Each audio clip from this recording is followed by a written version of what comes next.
Welcome to the stream. Whoever ends up here, it is Pride Month. I am Fornesus. Let's get started.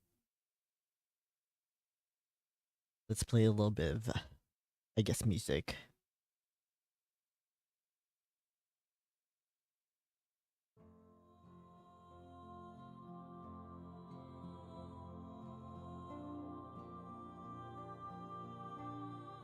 Oh, it works. Now let's stop the music. Happy Pride. Even if the mood is very much not, Pride like today, or this month, or this year.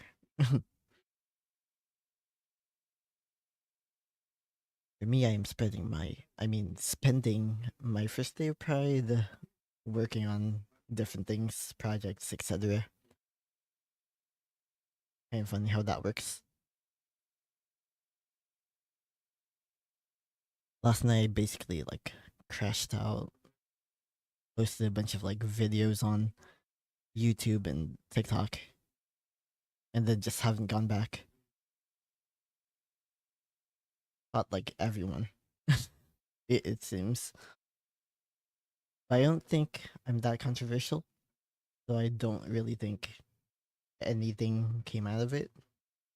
Which is why I'm just like, okay, well, I can post anything now, since, nobody really pays attention to what I say. So, I'm in a good position when it comes to that, for the most part. On occasion, stuff happens, and yeah. But that's only on occasion, and it's not really that much of a problem. Now, let me experiment with my stream since I got this, mic holder that's supposed to be for, this type of mic. Oh, wait, why do I have... Oh, yeah, I was supposed to, change that. But yeah, it's supposed to be for this type of mic. However, I'm currently using it on a different type of mic. On, this mini clip mic. Look how small it is. It's, really cute.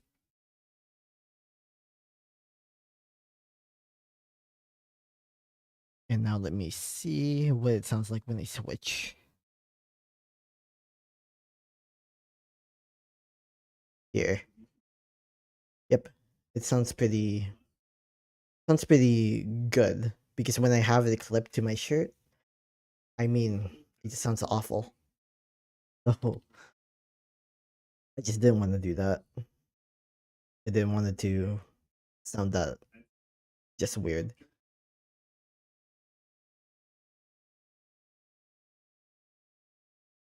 So yeah, I guess I can spend one part of my stream cleaning this whole mess. No. This. Cleaning this up. I have all of this on my desk. It's annoying.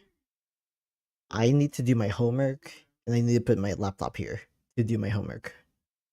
So I do need to clean eventually. Also, I just like the way that this is. They got a snap grip. I didn't know that these actually are cheap. They are $69. And I ended up getting one used for 66. So I'm kind of mad about that, but I guess it's kind of more of a hassle to order a new one. So I'm just lesson learned. I do like it. I do like its functionality. I do like the way that works. So I guess I'm gonna keep it. Especially since I want to do more photo taking and such. There's a reason why I wanted this phone in the first place. So then I'd have an extra 128 gigabytes to do whatever. Take pictures, take videos, etc.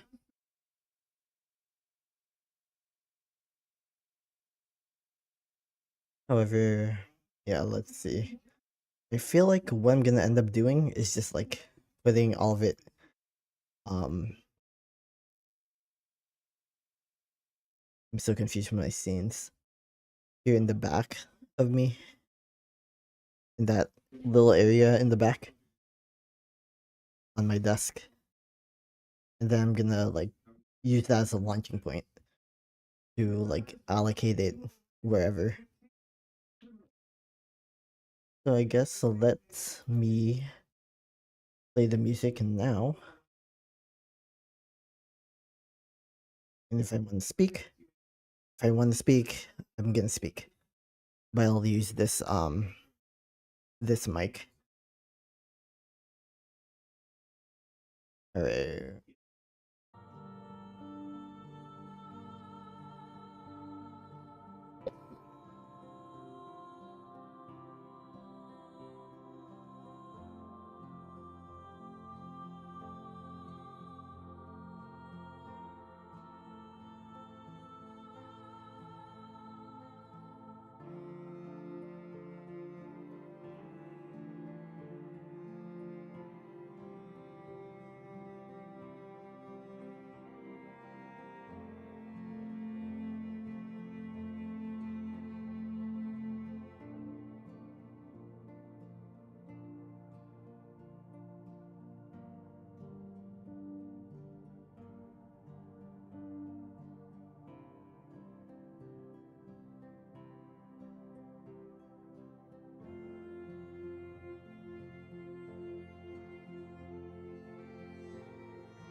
Oh my god.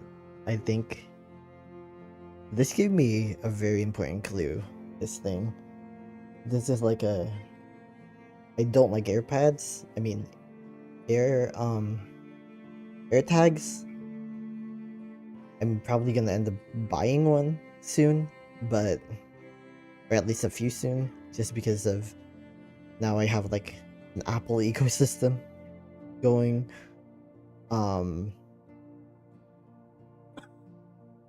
So I'm probably gonna buy one soon, and anyway, I do have this thing, like a security thing, kind of like an AirTag, but not.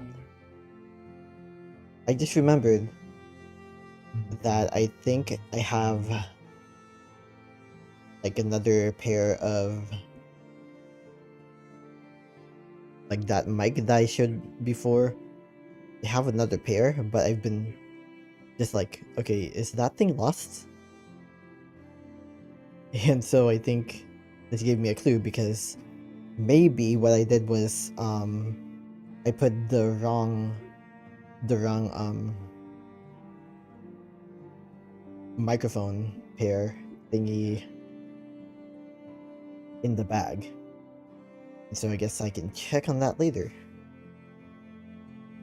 My ADHD is like Seriously, just ugh. But at least I can remember like random things like that. Oh, that's where like these microphones belong. The one that I'm using right now.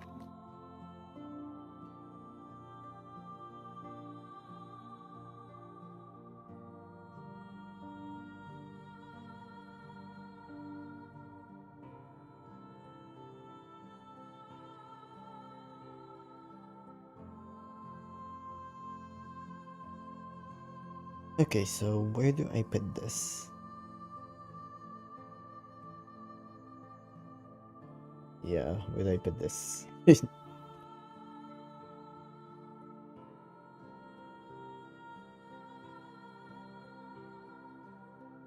I guess like down there.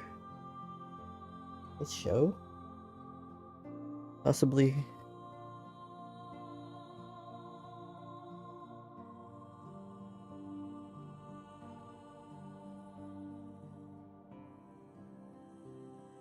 Not really. Yeah, I can't really show. Yeah, I'm showing my likes. I don't want to show that. Okay, so I guess this is more like a Trust Me Bro situation.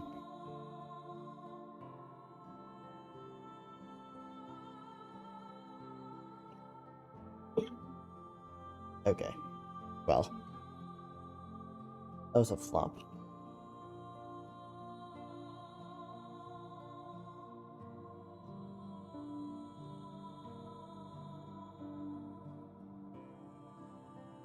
It's kind of funny though. Now that I'm thinking about it a little bit more. How my whenever I do what I think is controversial or maybe a little too serious, it's actually not for the most part. It really is just like how normal people react and speak, but not how I do, because I'm very used to not being controversial and not being like that type of person who's just it's weird.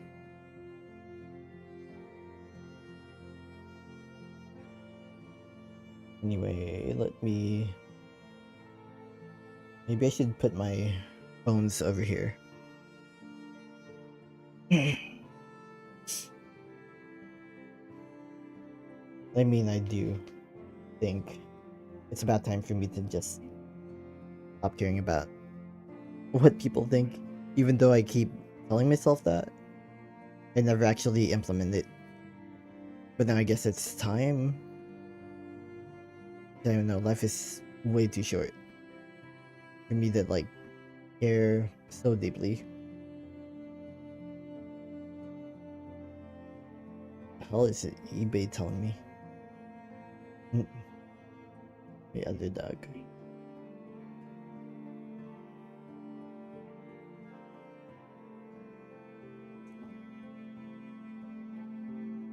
Oh wait.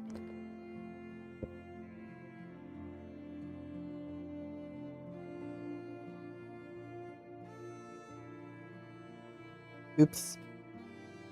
Use my IEMs in-ear monitors. But quite a collection of these things.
never really know like what to watch on TV when I have like some downtime.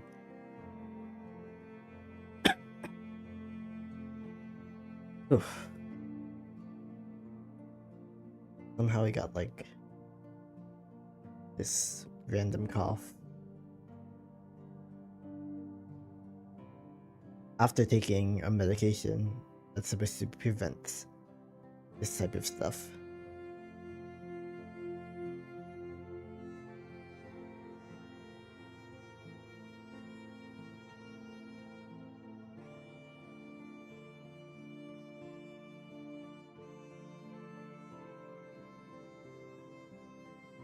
Okay. It's probably like the last thing. What is in here?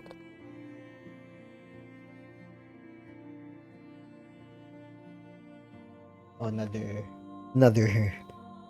pair of oh,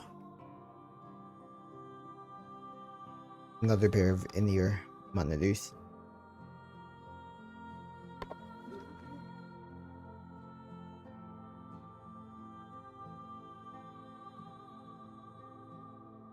All my phones. Let me place this here. Oh, yeah, and this is like, I think in addition to like the like the Apple USB-C, the 3.5 millimeter, this is apparently another contender in when it comes to like the best sound coming from headphones that are like connected directly to your phone. So yeah, and since I'm using that now to do like stuff when it comes to videos, because it's actually apparently I could do use a microphone with it. So yeah, that's kind of neat. With this one though, I don't think I can, or maybe I could, but I just didn't try. Either way, I like keeping this like separate anyway, because it's higher profile, but it's also less it's discreet enough, and I can, since I use MagSafe for everything, I can just pair this with whatever I want. With this phone, with that phone, well, that phone, that one, this one is lightning, so I can't.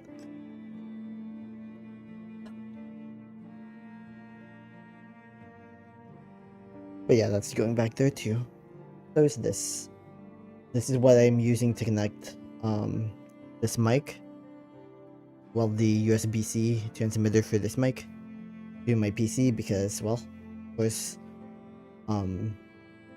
though the PC has like one USB-C connector, I'm already using that for this, for the camera. So I did need like an adapter.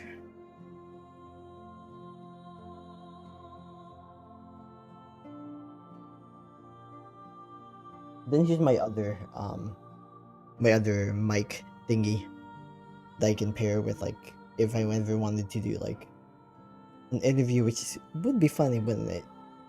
It would be hilarious if I was doing like interviews. It's like me of all people. I'm like way too immunocompromised to do any of that. But hey, maybe life has a funny way of working. Maybe it could be a possibility one day. Oh yeah, and this other USB-C cable.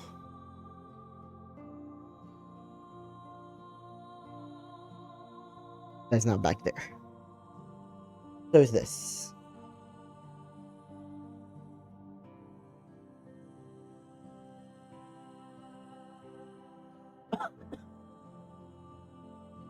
So now, I'm gonna put this back here. I'm gonna put this back here in this area.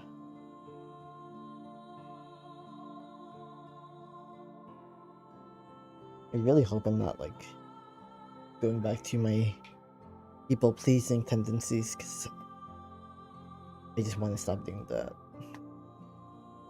I don't really know when I am in that mode or not. I feel like doing all of this is like pleasing me rather than pleasing others.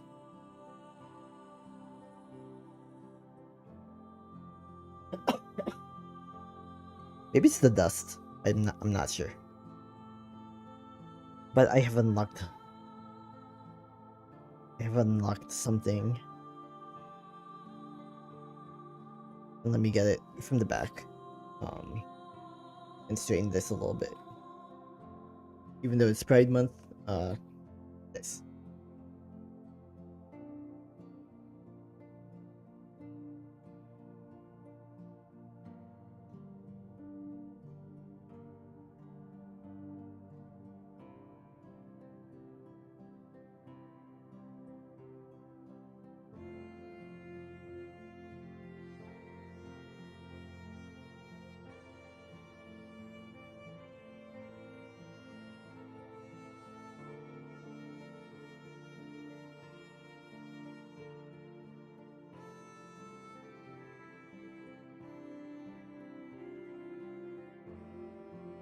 So I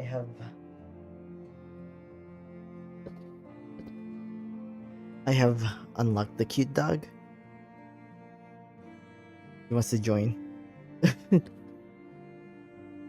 Hi, Cookie.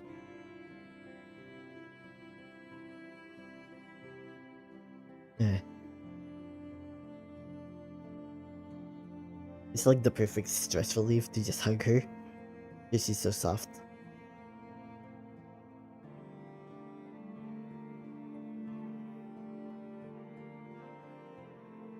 I wonder what happens if I turn this off. Because I feel like I might just need to turn off this mic and continue with, you know, this regular mic. I guess I'll try.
Yucky.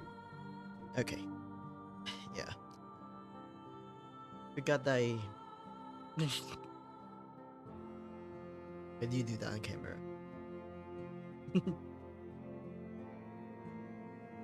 Oh yeah, cause he's smelling my not breath mint, not breath mint, um typical cough drop. I forgot that I had one that's like it was brand new like a few months ago, so it doesn't expire until like next year. So I can actually take it. Cause like coughs like that don't normally happen to me all that often. But when they do, it's bad. So I do need that Supical.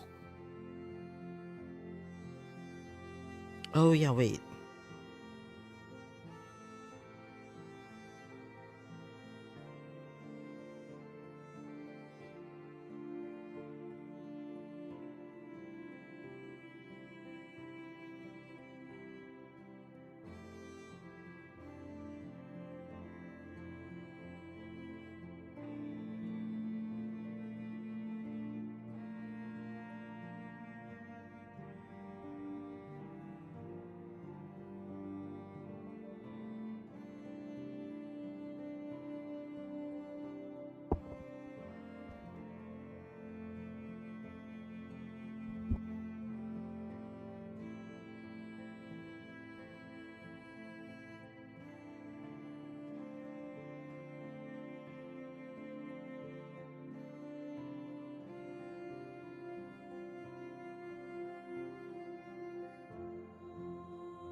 Okay.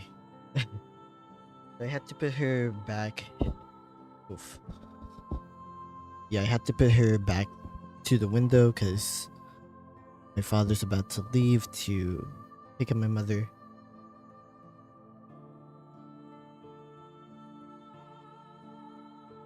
And she likes to watch.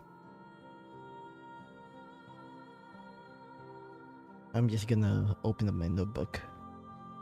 Jupyter notebook, because that's like, if you didn't know, that's like the standard for data science. I only have one notebook that's technically due. It's not actually due, but it's like we had to submit something. So for me, it's just like, okay, just allow me to submit like whatever. I'll add a little bit of context to the file.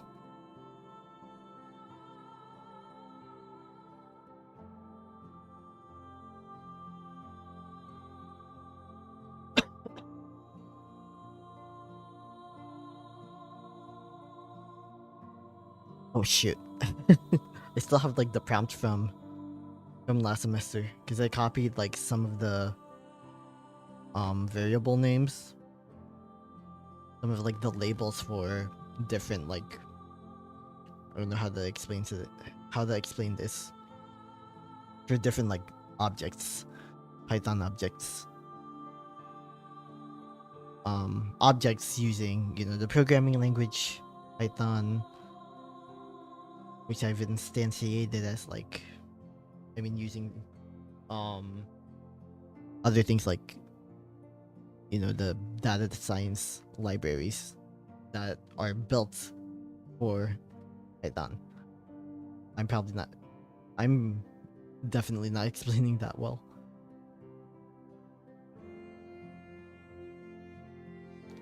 But yeah, we have like this prompt that we're supposed to be following.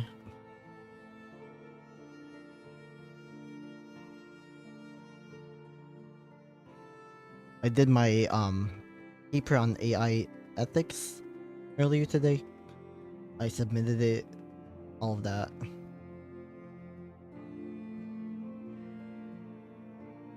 And I'm technically behind on my notebook, which is exactly why I wanted to just like work on it today.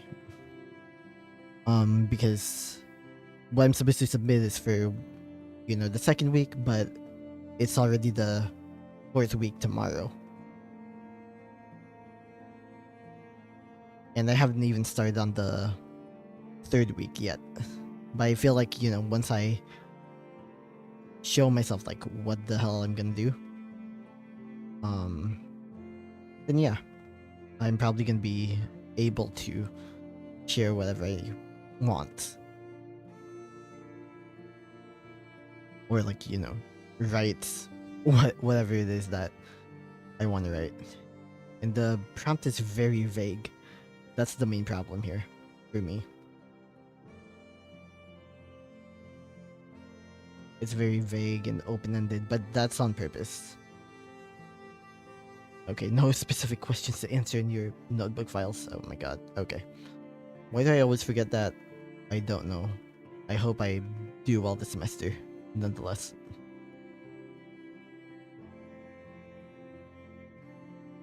What I do know is that I am not going to be like starting over in terms of like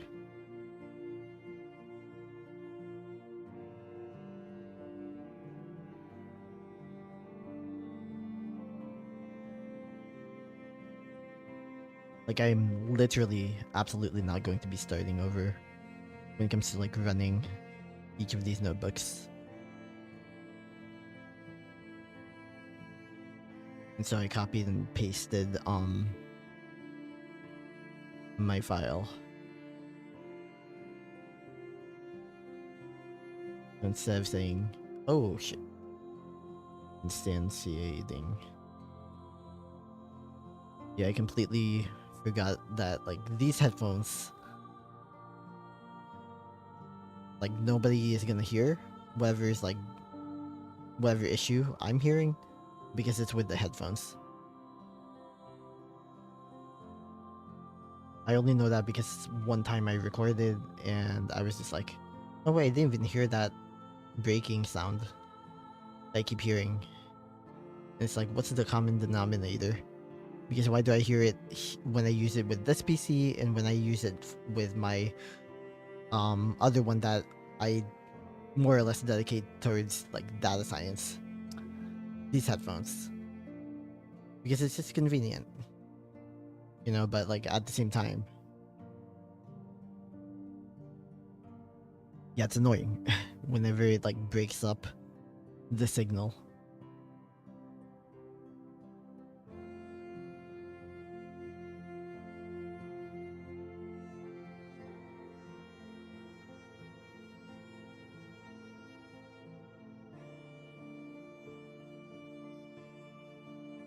Alright, so I've relabeled and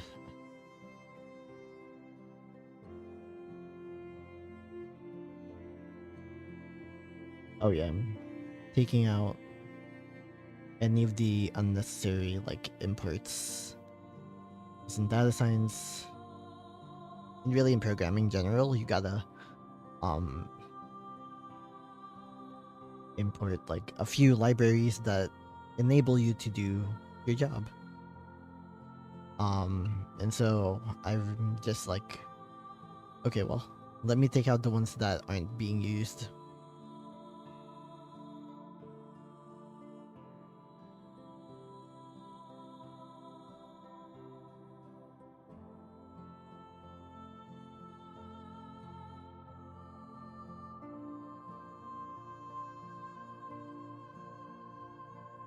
Yeah, so I'm just gonna document like what each library is for. And of course, unfortunately, I can't like share my code because if I do, it might be like a whole academic dishonesty type of deal, and I do not want or care to like be in that type of position, place myself in that type of position if I don't have to.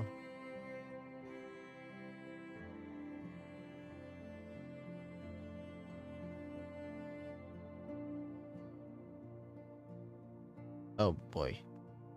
Let me see. My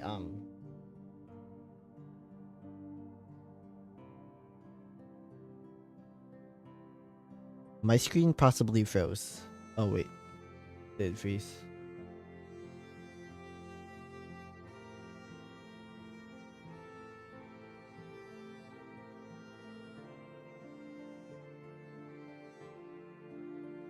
It probably did. Yep, it did. It did. Once again. That sucks. I'm gonna have to figure out what that issue is. Yeah, let me see. Let me see.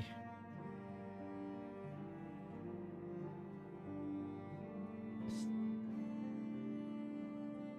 work on that for a little bit. Like, the documentation process is like probably the easiest part for me.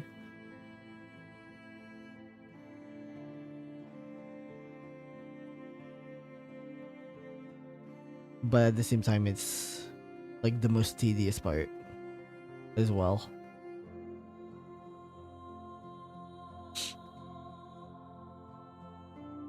Yeah, so this computer unfortunately does not know how to yeah, it just doesn't know how to keep the signal going, which completely sucks for me.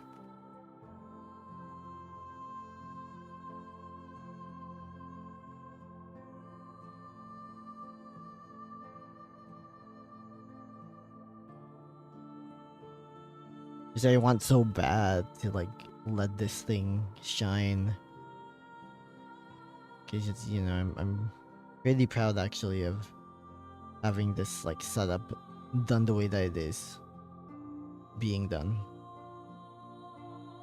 But now like I can't even get that going.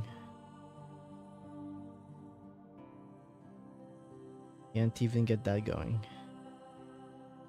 It just like froze. That's it. Okay then.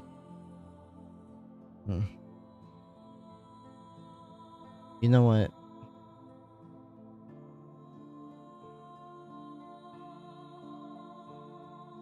Deactivate. And then reactivate.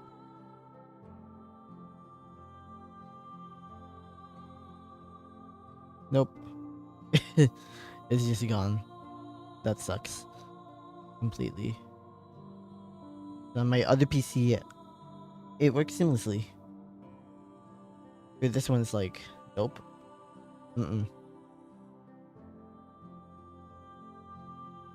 I mean, I guess there's always like another way. I just don't like using that way.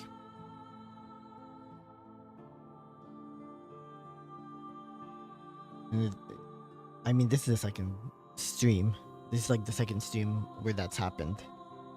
So I'm contemplating now, moving this PC back over there, and then moving the, yeah, just like switching PCs again. Because I moved it to my art studio. Because I was like, okay, well, if I'm doing like a machine learning project, I probably want it over there, so then there's like not a bunch of heat collecting in here. But the issue is that yeah, I can't really like work on my projects. I mean, I can work on my projects, and it's like a lot better when I'm using it on there. The only reason why I'm not like trying to stream with my Mac Mini is because like the Mac Mini, it doesn't like, I don't know what do you call it. I can screen mirror to the Mac Mini, and that's the usefulness of having it connected. But now that it's not connected, damn, I can't do anything. Except for like, well, oh, yeah, I think I can copy that link. I can turn on like the what do you call it? Not game capture. Collab cam. Yeah, I can I can turn on the collab cam.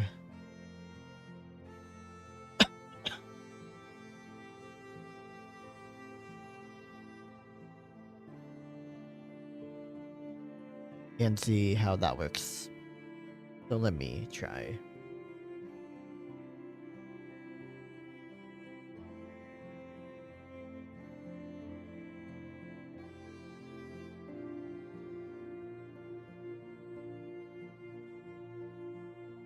Because for the collab cam I have like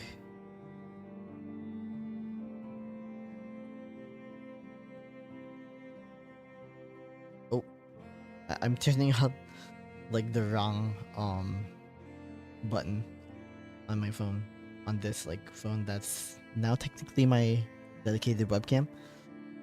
Don't know if that makes sense, but since obviously I have this webcam, and yeah.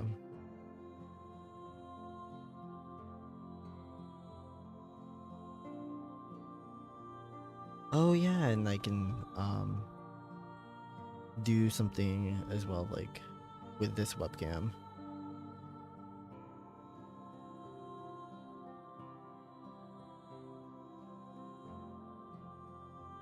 Okay. Yeah, but I have like the link saved here. That's why I have to turn it on. I'm using the wrong mouse. I did have to like use Chrome. So that's the annoying part. Oh shoot.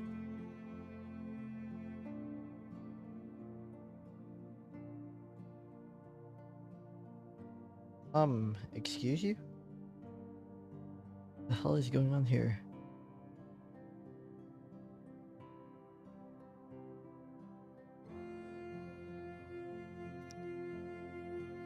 Okay, now the Bluetooth isn't working. What the hell?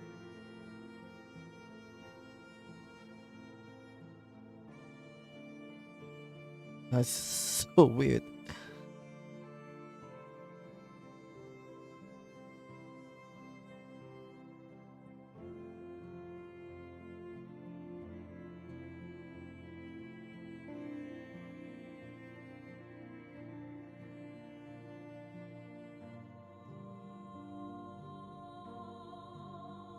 Oh my god. I'll continue with the camera. Okay, fine. Let's see what continuity camera does. No, it doesn't do anything because it's not locked.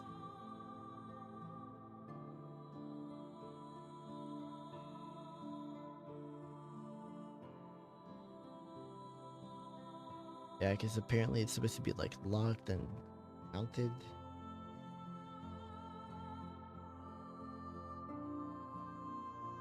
That's what it said.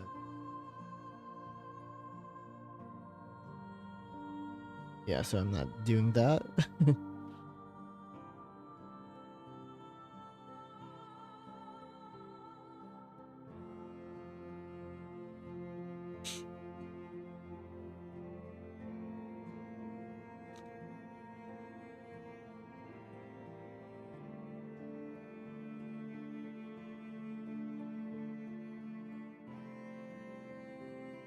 Oh, I forgot I could join with Streamlabs if I want to. I won't. It might mess up my stream if I do.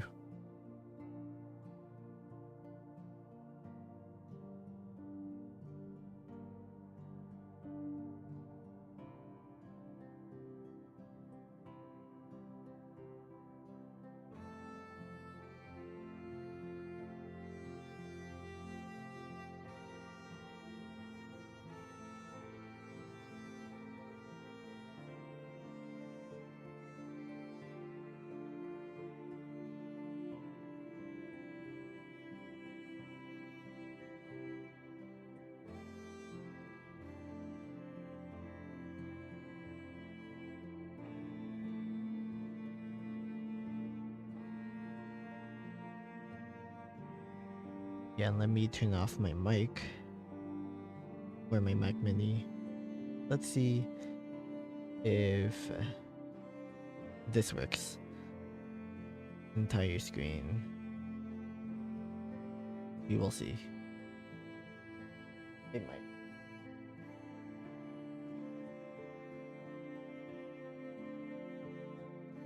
And on the stream end, it's not visible yet because I didn't accept. Oh shoot.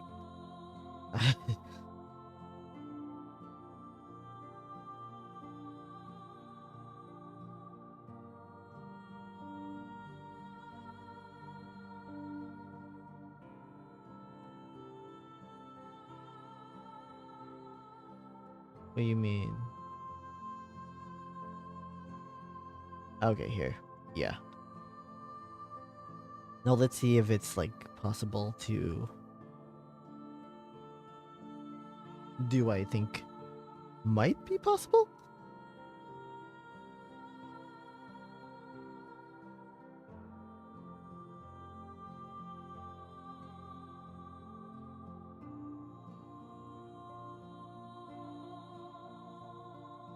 It probably won't be. Oh wow, it is. Okay, I didn't know that. Oh my god, this is a game changer. Game changer? Game changer? Game changer. Let's see, like, if I can watch a random YouTube video if I want to. Whoa. I'm hearing like noise, but like.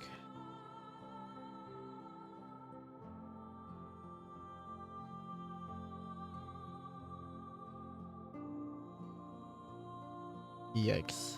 Wait.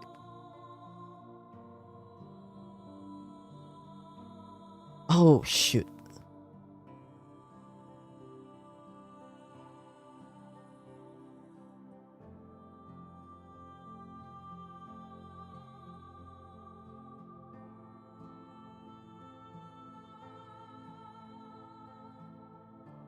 Okay, so,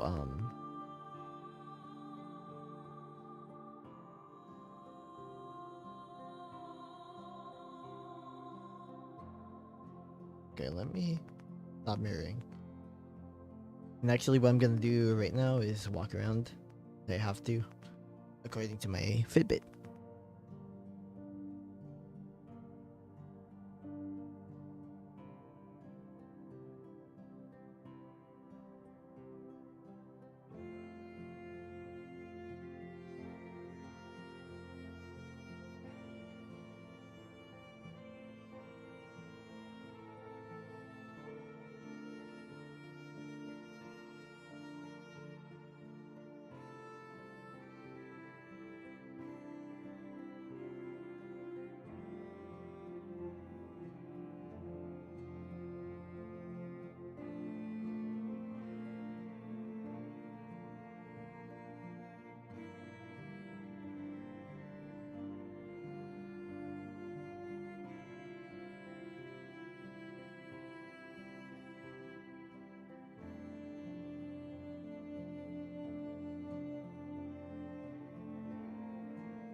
Okay, apparently I did something weird with my wire.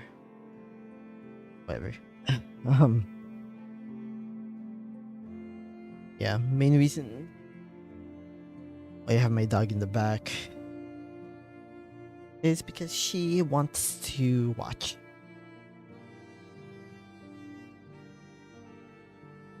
She wants to watch outdoors and do whatever outdoors. Well, I mean not like outdoors.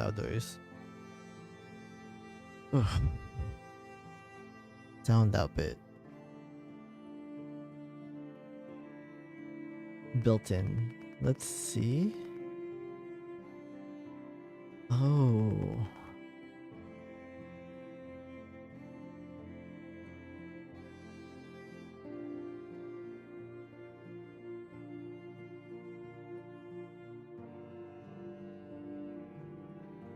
Hmm.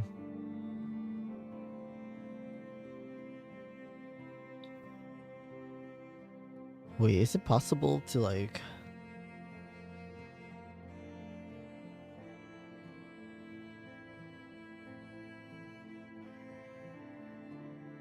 No, it's not.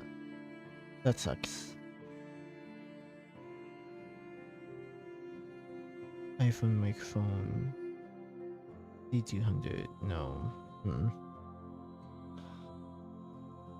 Yeah, unfortunately, it's not like possible. I wonder though. Maybe.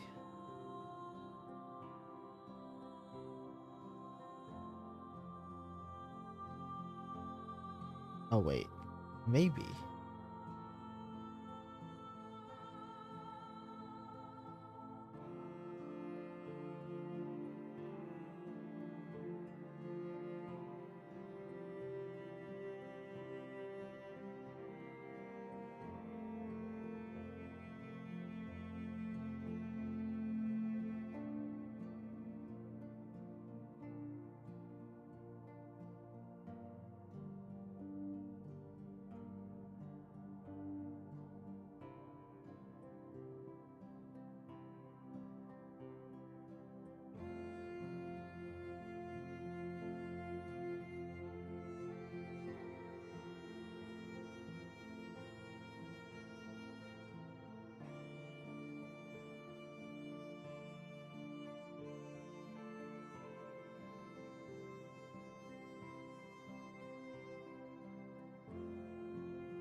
Let's see.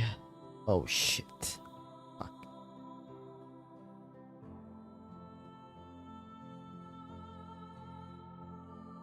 My shit isn't working anymore, right? It's not working anymore, is it? Oh wait. Wrong mouse.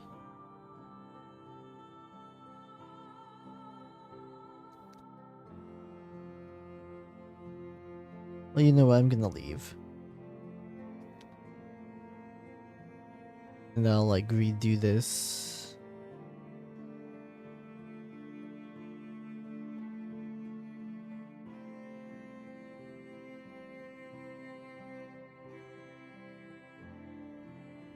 I don't know if there's like a way to output. Use like that as the output, sound output.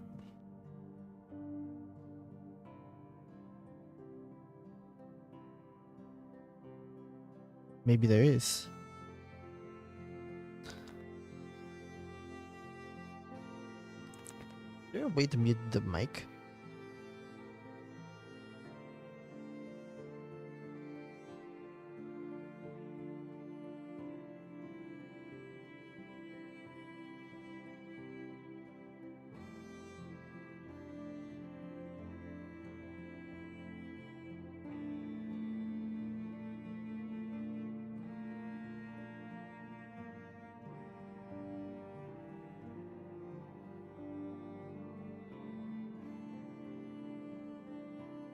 Yeah, let's see.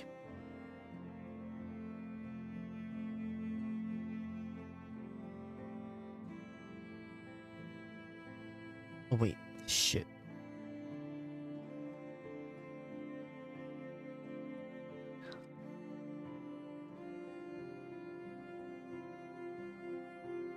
Screen share. Entire screen.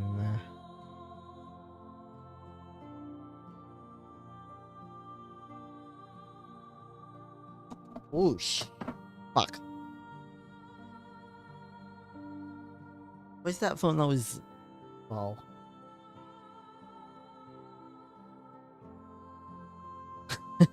She got scared. Oh my god. Really? Okay.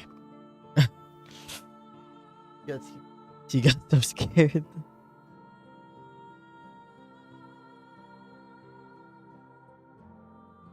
Vicky? Got so scared. Don't move the chair.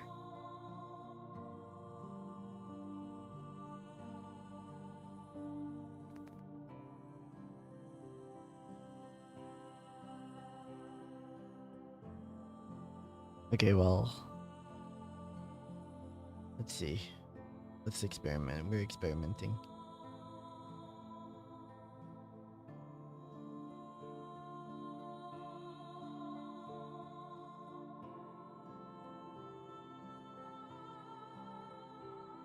Let's see.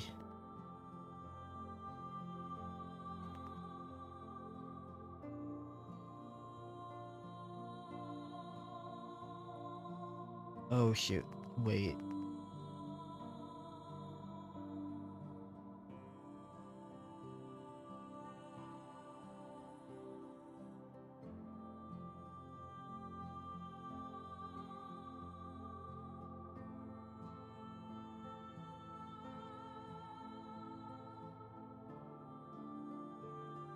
Let's see what happens if I can... Wait, what the hell is that?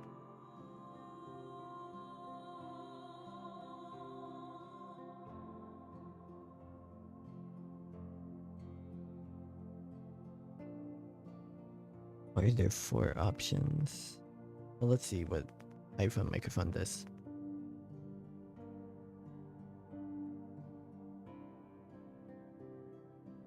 Oh man. Nope.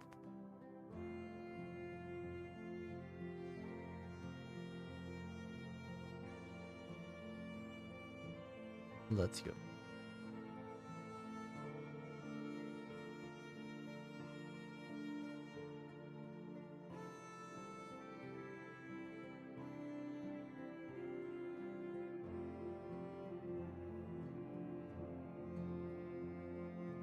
I don't even know what video this is that I'm trying to play, but...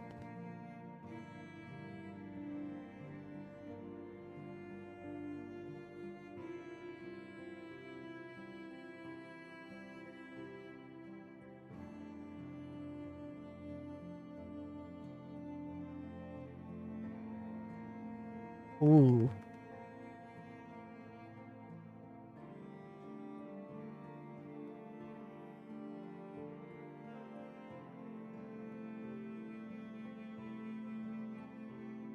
Nope. No, thank you. So that doesn't work. Which was my hope. That would work. That's something would work. Okay, well then you know what? What do I do? Oh. Oh, wait. I think I have an extra audio interface. And if I can get that to work. I'm so distracted. I really should be like doing my homework. You know what? I'm gonna work on that after my homework.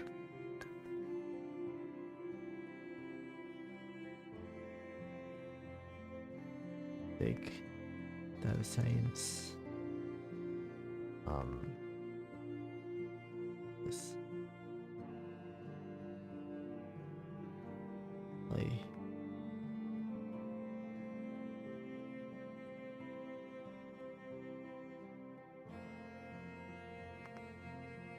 Run basic data analyses and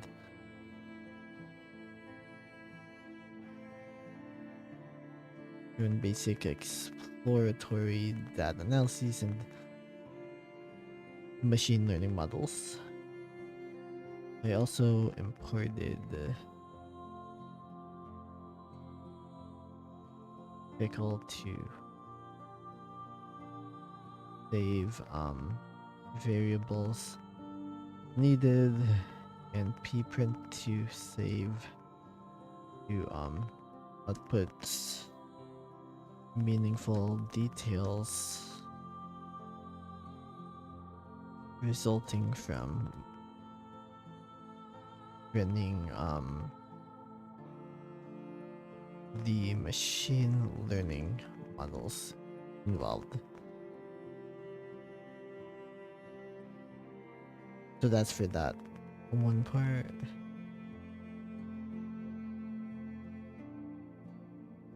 In the next section, in this section, in the following, oh yeah, maybe I should just be like, in the following section. In the following section,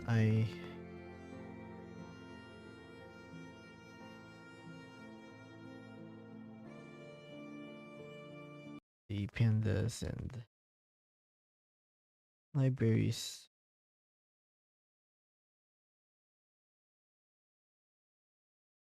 and imported the grid search CV package to run and test. Run, test, and output the results of various relevant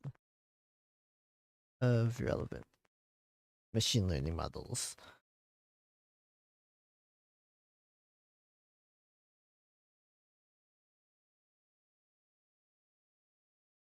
Mean squared error. Oh wait, no, it's not even grid search. It's the metrics and model selection packages from sklearn ran. Okay. This in the following section, I imported the model selection package from sklearn to conduct needed k-fold cross-validation and to implement the green test splits.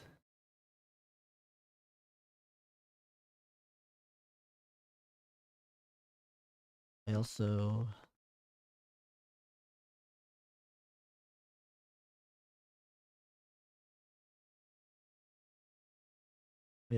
imported the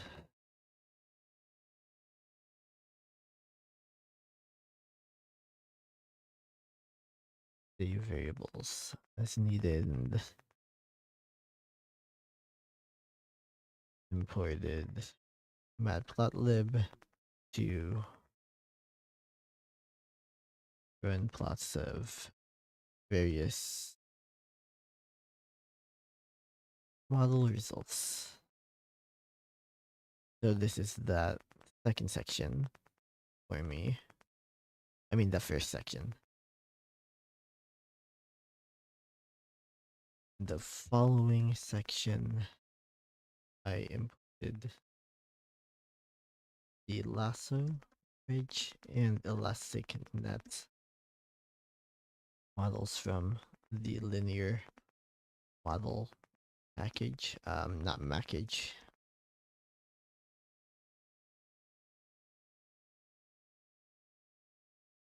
From sklearn to analyze their effectiveness with my dataset.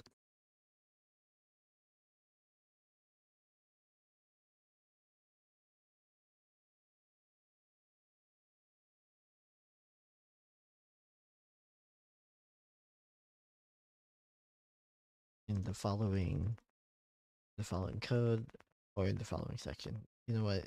Instead of saying in the following section, I'm gonna say in the following code, and then be like, okay, in the following section. In the following section, I imported the UT dataset, split them into the relevant variables and using a train test split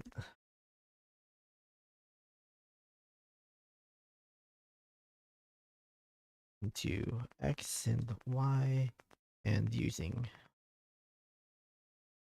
a train test split. That's literally everything that code was. The following, yeah, I'm already in section 3. Section 3 is the longest, but I'm making progress here. The following function creates RMSC or that's meant to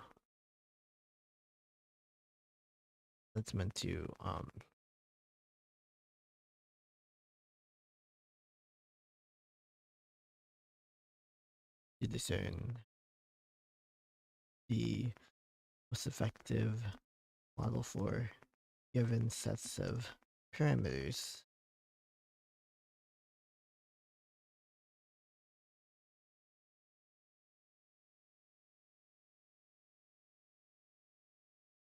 So lasso regression used to figure out which the most important features are.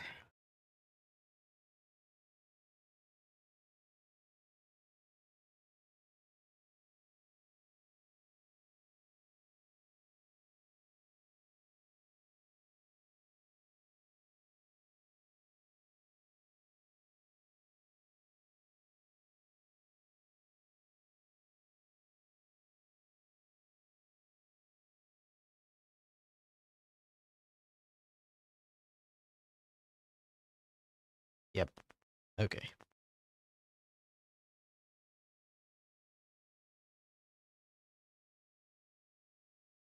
And the following code, I tuned the alpha, max iter, tolerance, duration, intolerance parameters. Yeah, what is the alpha?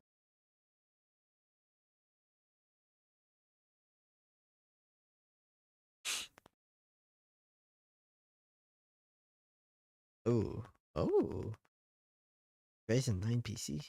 Ooh. Tricky.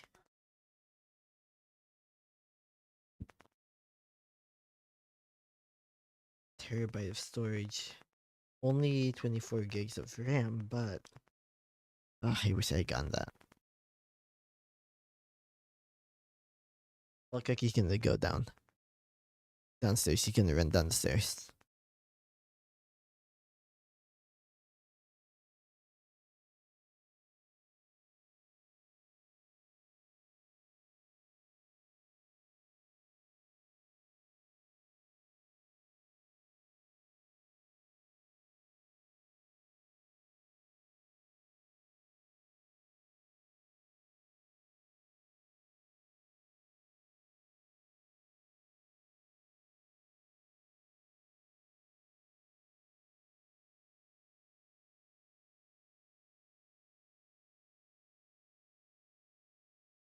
Okay. So what is Malpha? Alpha. Alpha in lasso regression. Okay, no, let me just like go to the actual website. Oh.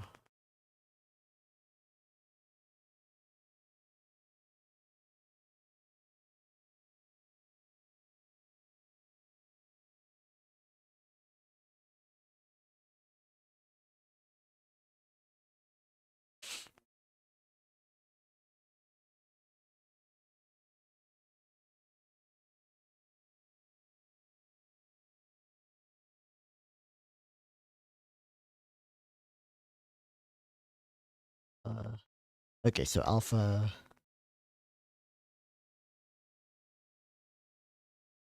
multiply the one term, and in my case, I found that the ideal alpha was 0.01.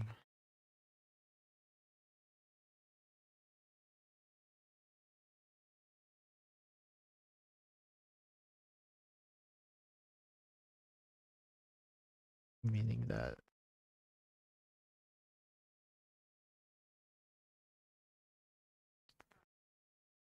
okay.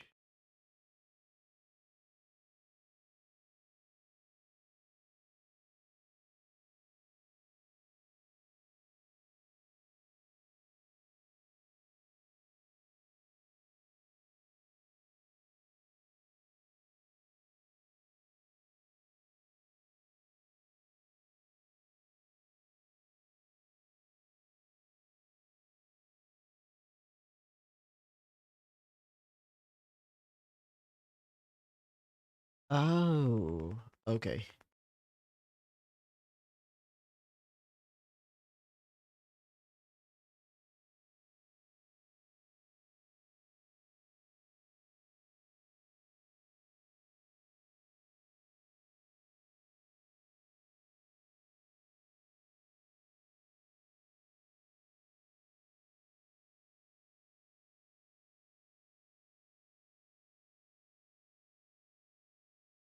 Is minimize as much as possible.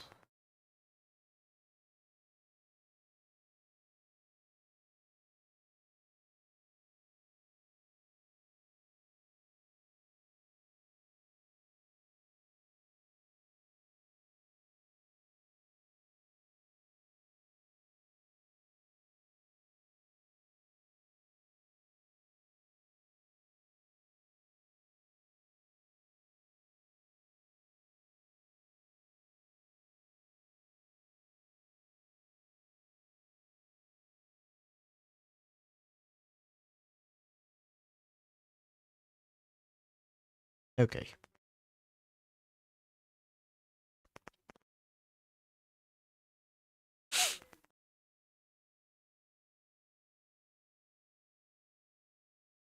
Is it supposed to be playing?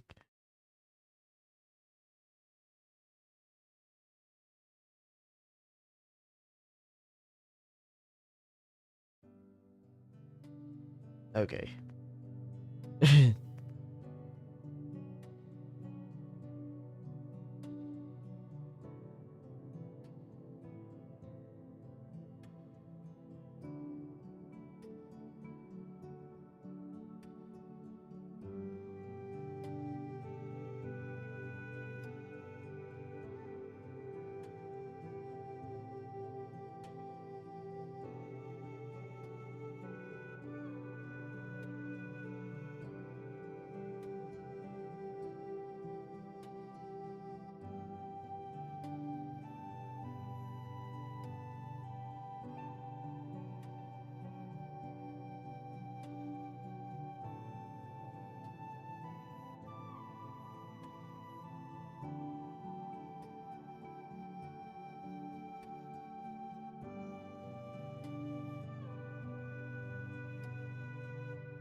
As seen above,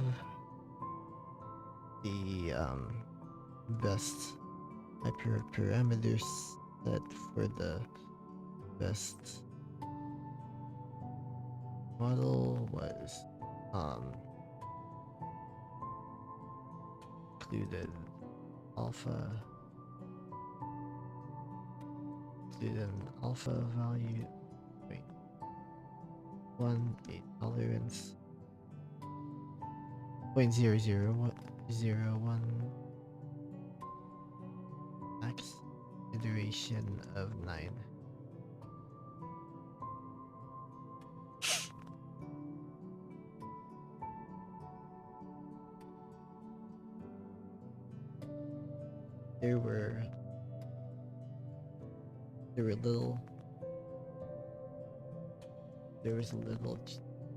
There was a little change between the accuracy of the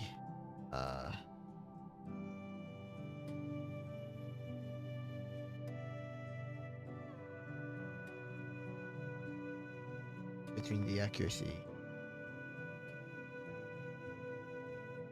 of the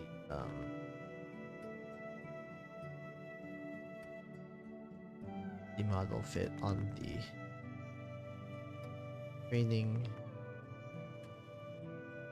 features and the model fit on the testing features.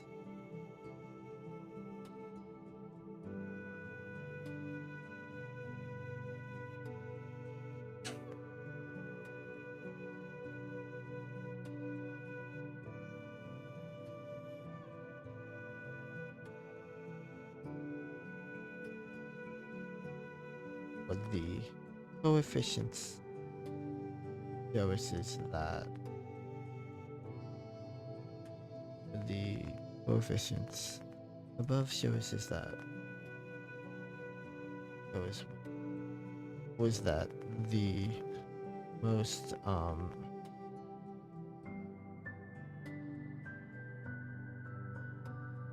influential we hear that the most influential coefficient was the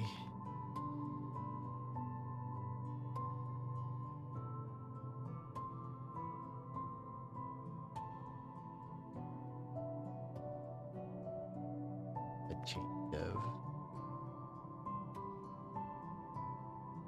followed by occupation,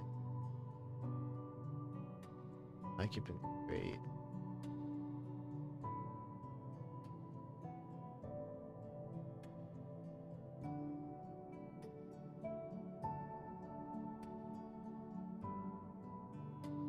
change.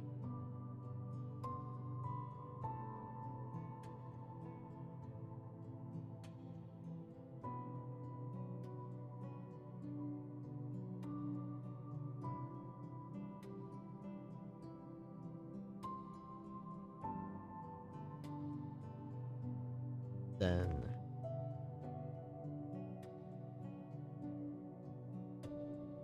year, yeah, month, year,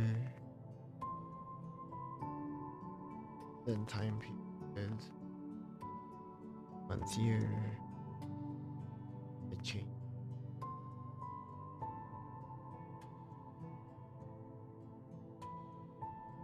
Followed by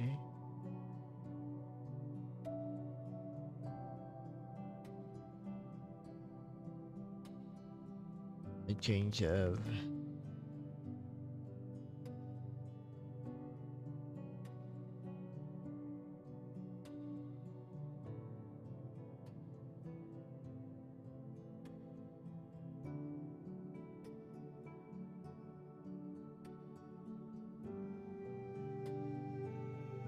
a change of negative 1197.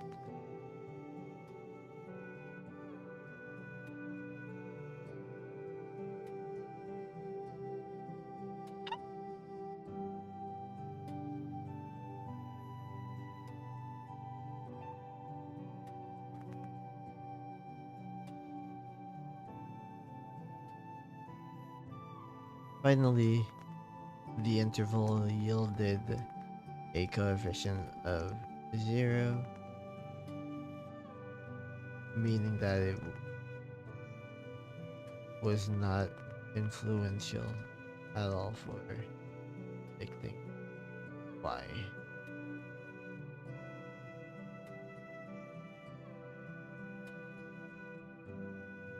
Oof.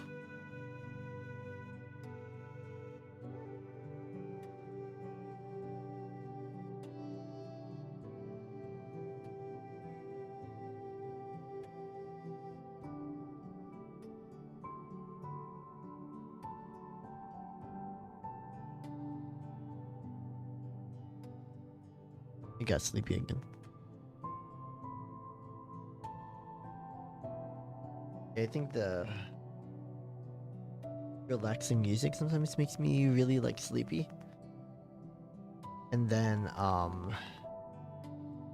there's just the whole factor of like I mean I'm doing I guess a kind of boring homework assignment, so yeah.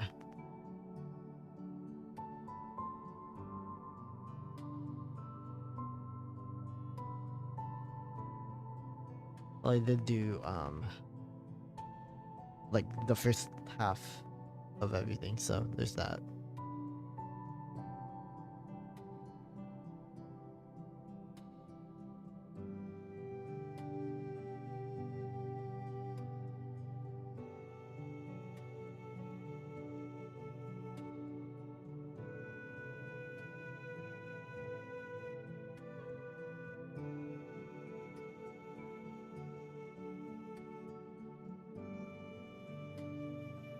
Let me wash my hands.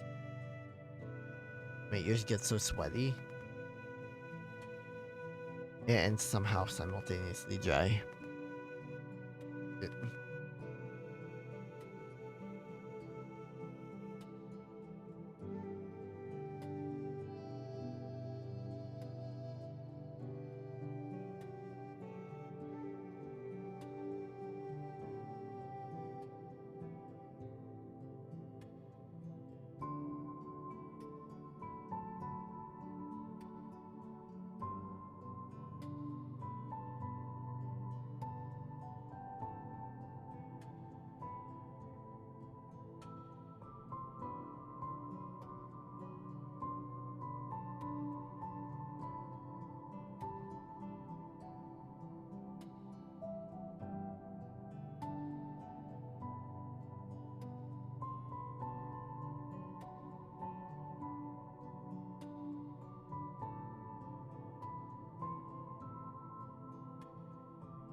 Oh well, apparently Cookie pooped downstairs, so.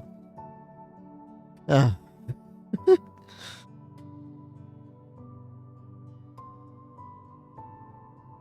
yeah. Okay. That's great.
That's testing, testing. Oh fuck. Well, I can't hear it.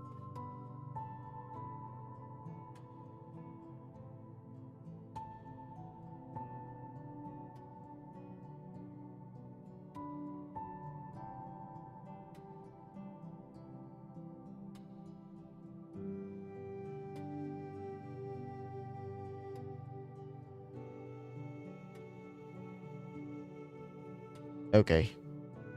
Okay, I can hear myself again.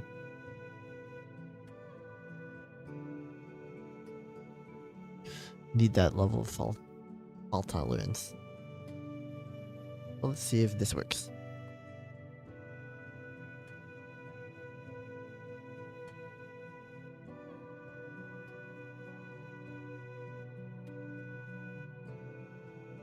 Oh, what the hell happened?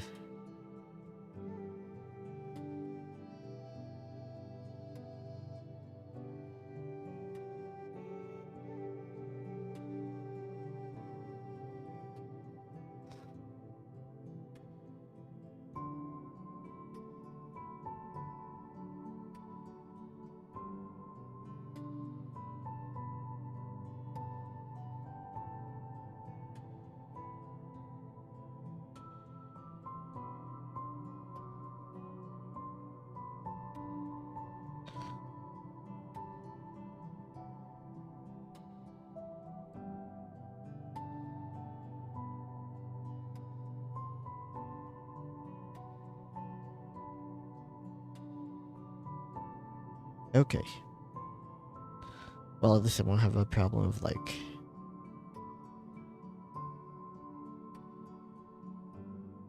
my audio accidentally being weird.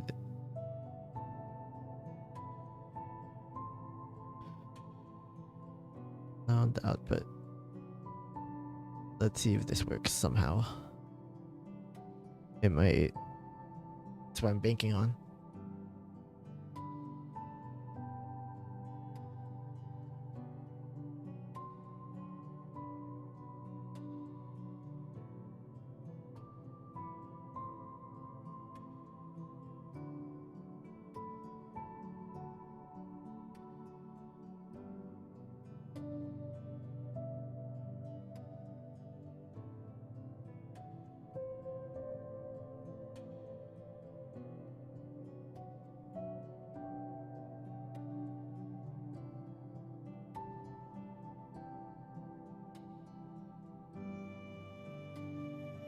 Shoot.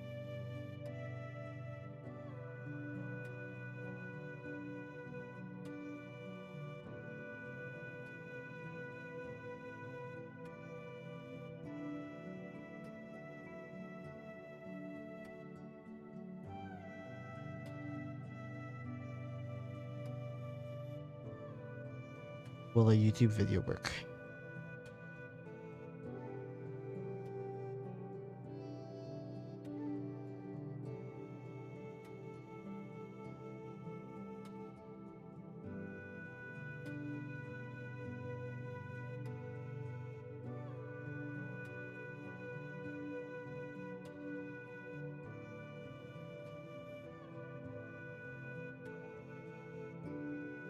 Nope.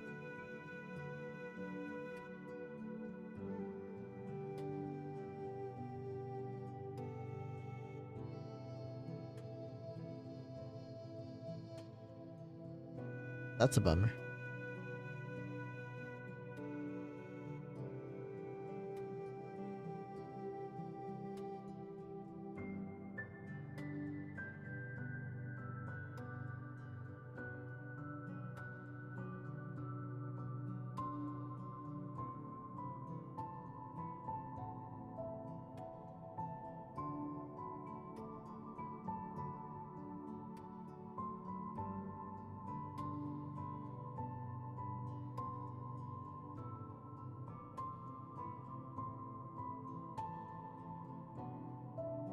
Wait a minute.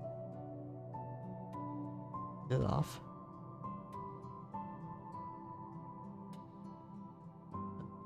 Yeah, it's not.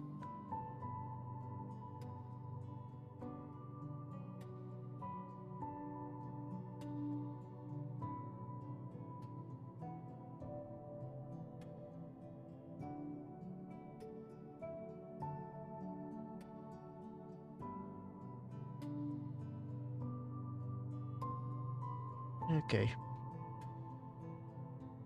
Good.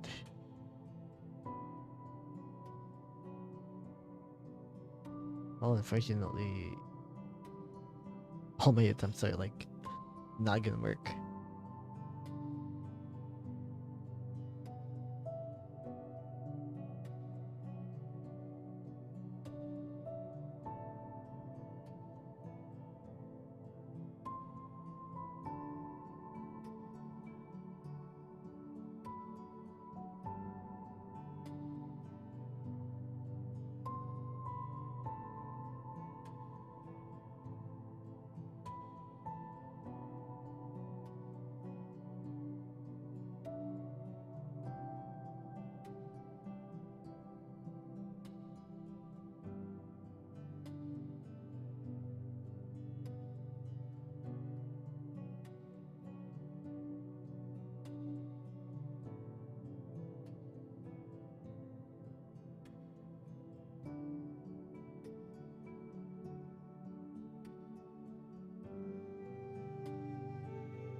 Not working.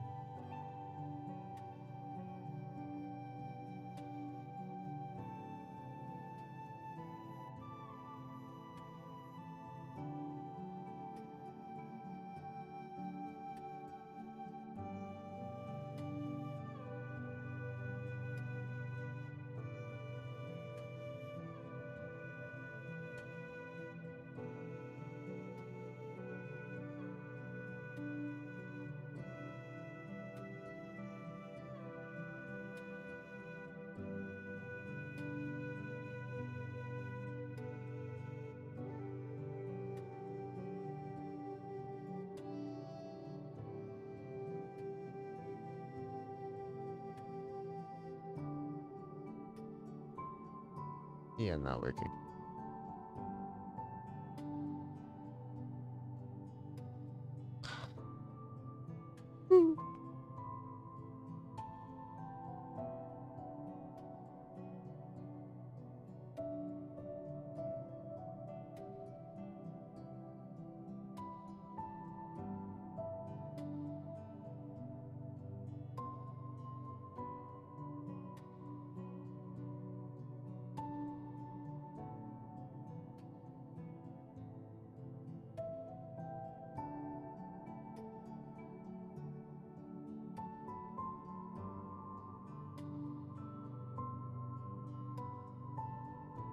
Well, I give up on that then.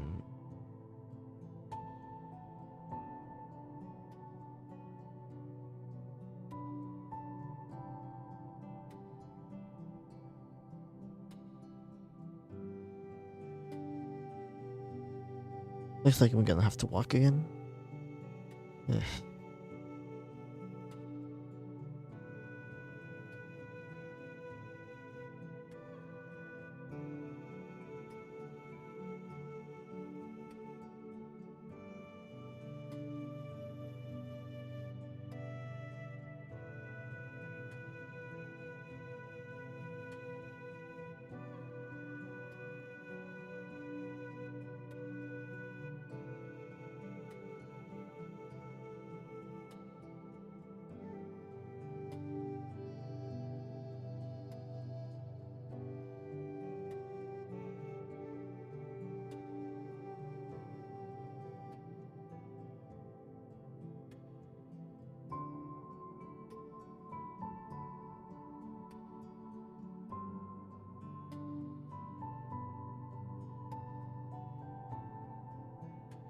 Ugh.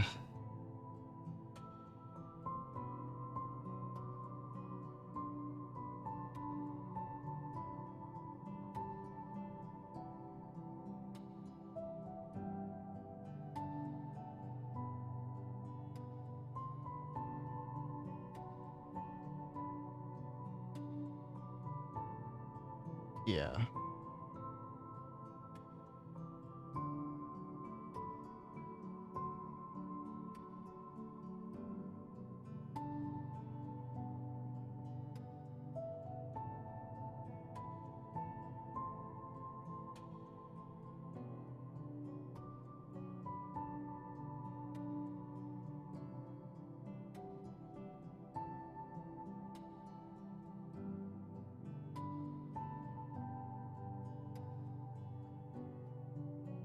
Oh, it worked again. Okay. Ah, crazy.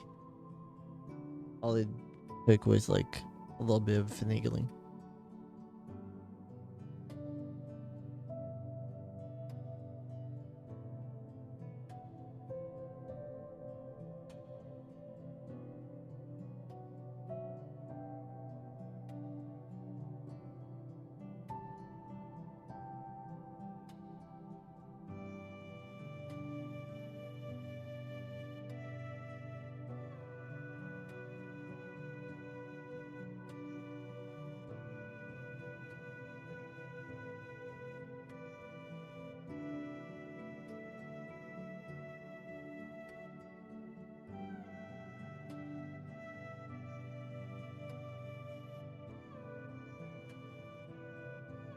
What's this?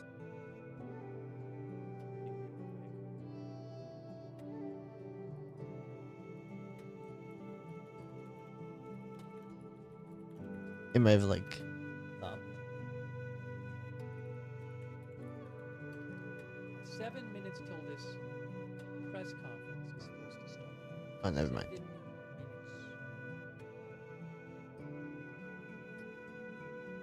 What's going on here? Like what? If it starts on. The news is so weird. Okay, let me stop this music. I mean, I'm about to eat, so. Is the music not letting me? Oh my god. There are some claims online Currently popped claiming it was a Molotov out in another cocktail window. attack. Are you serious? CBS News Damn it. says that. Oh, This CBS is a nightmare. News. Witnesses at the scene told CBS Colorado that the suspect attacked people with Molotov cocktails who were participating in a walk to remember the Israeli hostages who remain in Gaza. Okay, so let me say that again. This is from CBS News. I really wish I could stop this Witnesses music. at the scene told CBS Colorado that the suspect attacked people with Molotov cocktails who were participating in a walk to remember the Israeli hostages who remain in Gaza. That is being reported by CBS News. Let me just remove the music.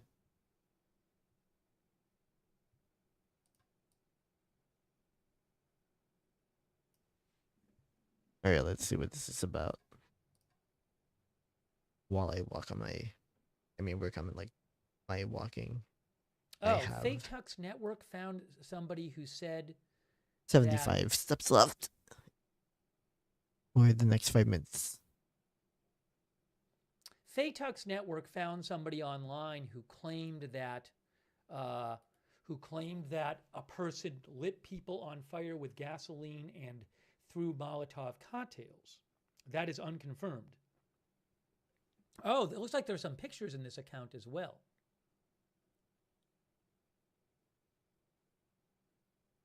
I hope he doesn't show them. That person posted pictures, which makes me think that this is a legit story. All right, hold on a second. I'm going to post a link. I don't have the rights to this stuff, and some of it I can't show, even if I had the rights to it, because it's graphic. I'm going to post a link to this unverified account about what happened click on that somebody link. named BH Flyer 5.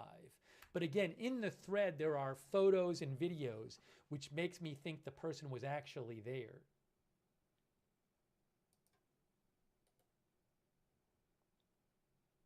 I just posted the link. The press conference is supposed to start in 4 minutes.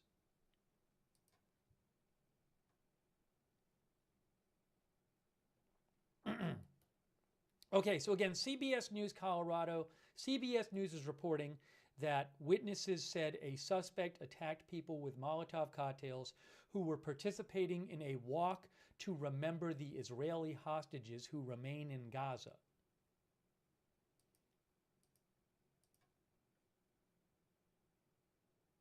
This incident was first being reported over an hour ago. And so as far as from what I've seen online, a suspect was taken into custody a while ago, although I'm not positive about that.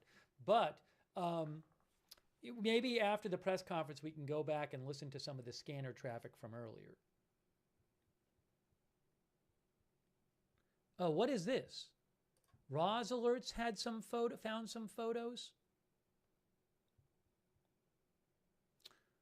Supposedly, I don't know where those came from. There's Roz Alerts posted a photo of the person purportedly holding Molotov cocktails.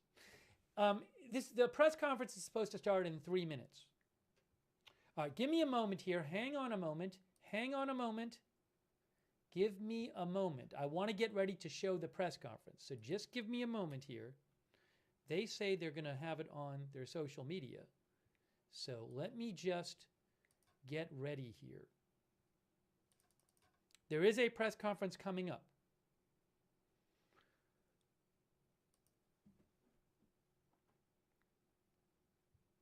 So let me keep an eye out for that.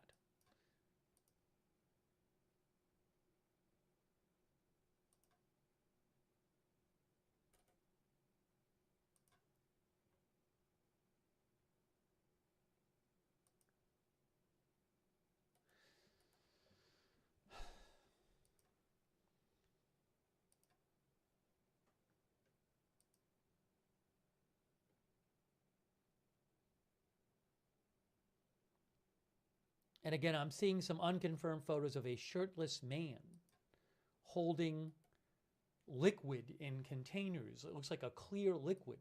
I can't confirm that that's the guy, but there's a bunch of those floating around on social media. So again, the governor of Colorado and, apparent video. Hold on a second here. Oh, AZ Intel mentioned the video from BH Flyer 5. So BH Flyer 5 is on Twitter. And I'll post a link to AZ Intel posted BH Flyer 5's video, which I don't have the rights to. Let me see. Let me try something here. Give me 1 second. If I can do this before the press conference starts, give me 1 second.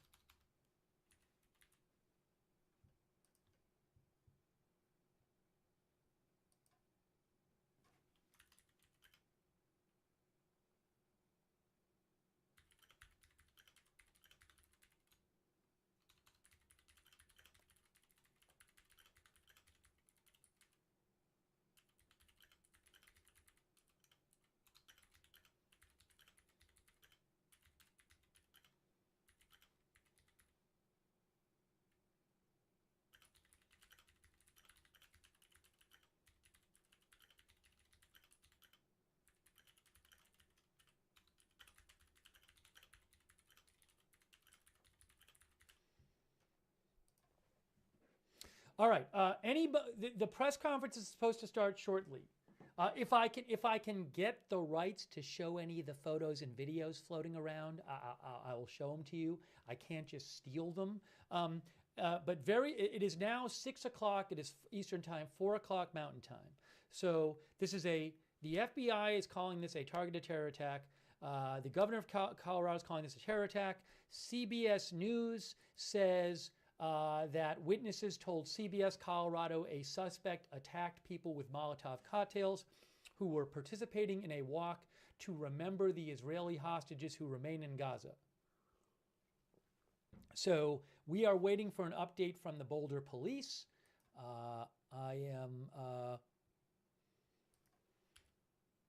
Let me check some more sources here. But any moment now, we should have this press conference here. You can see this headline from Reuters. FBI investigating targeted terror attack in Boulder, Colorado, FBI director says. Thank you, Smoke and Thrills. Lynn Downey, Ray Pauls picks Kai Key. Andrew Schlegel, B.A. Mel. And I hope whoever who is injured recovers quickly. Sorry, I'm just keeping guys, I'm a little distracted because I'm keeping an eye out for the press conference. So I don't want to miss the start of it. They have not gone live yet over there. So give me just give me a second here.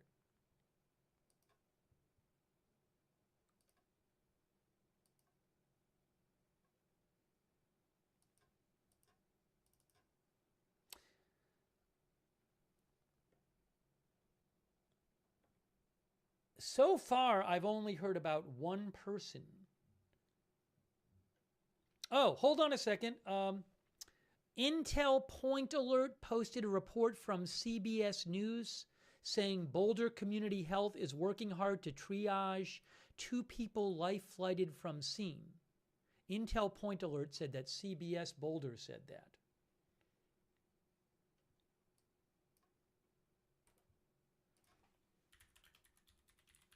Any moment now, press conference, by the way.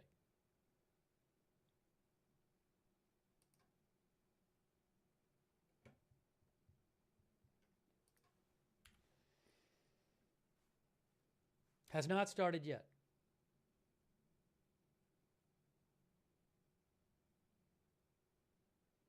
CBS News says the They still walk have this on? was organized by this group called Run for Their Lives.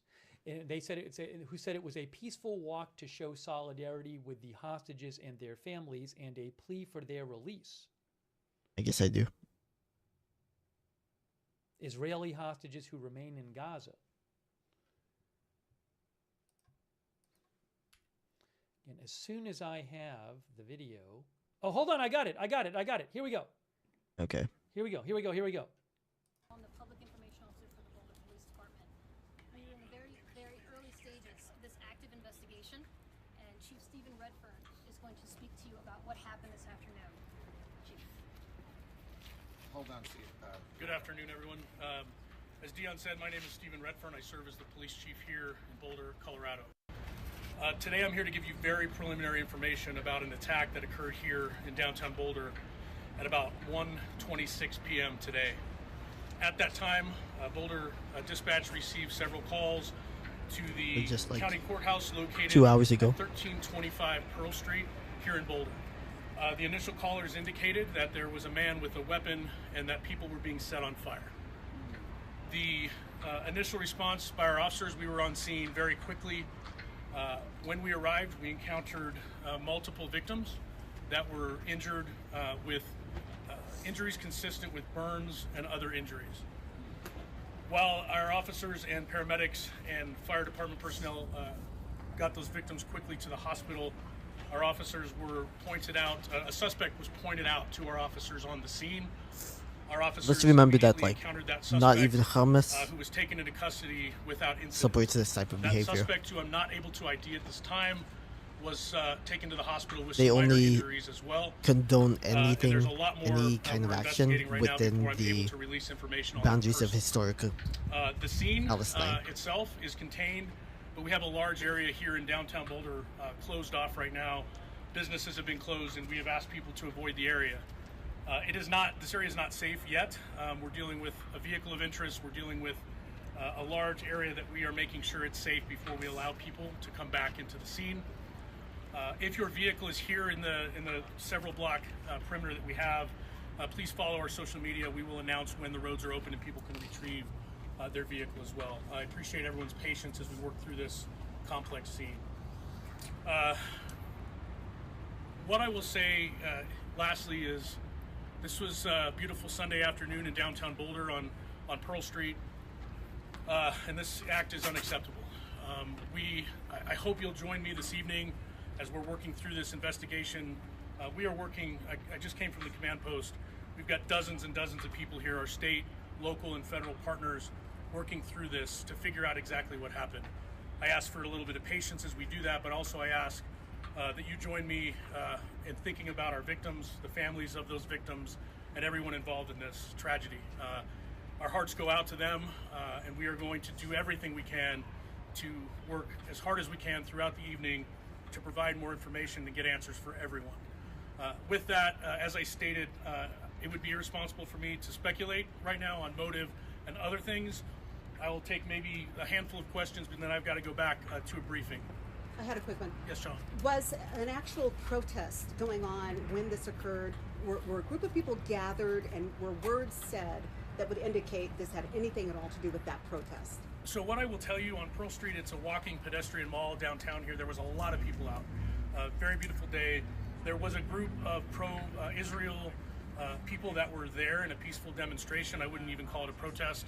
I believe that happens frequently down here.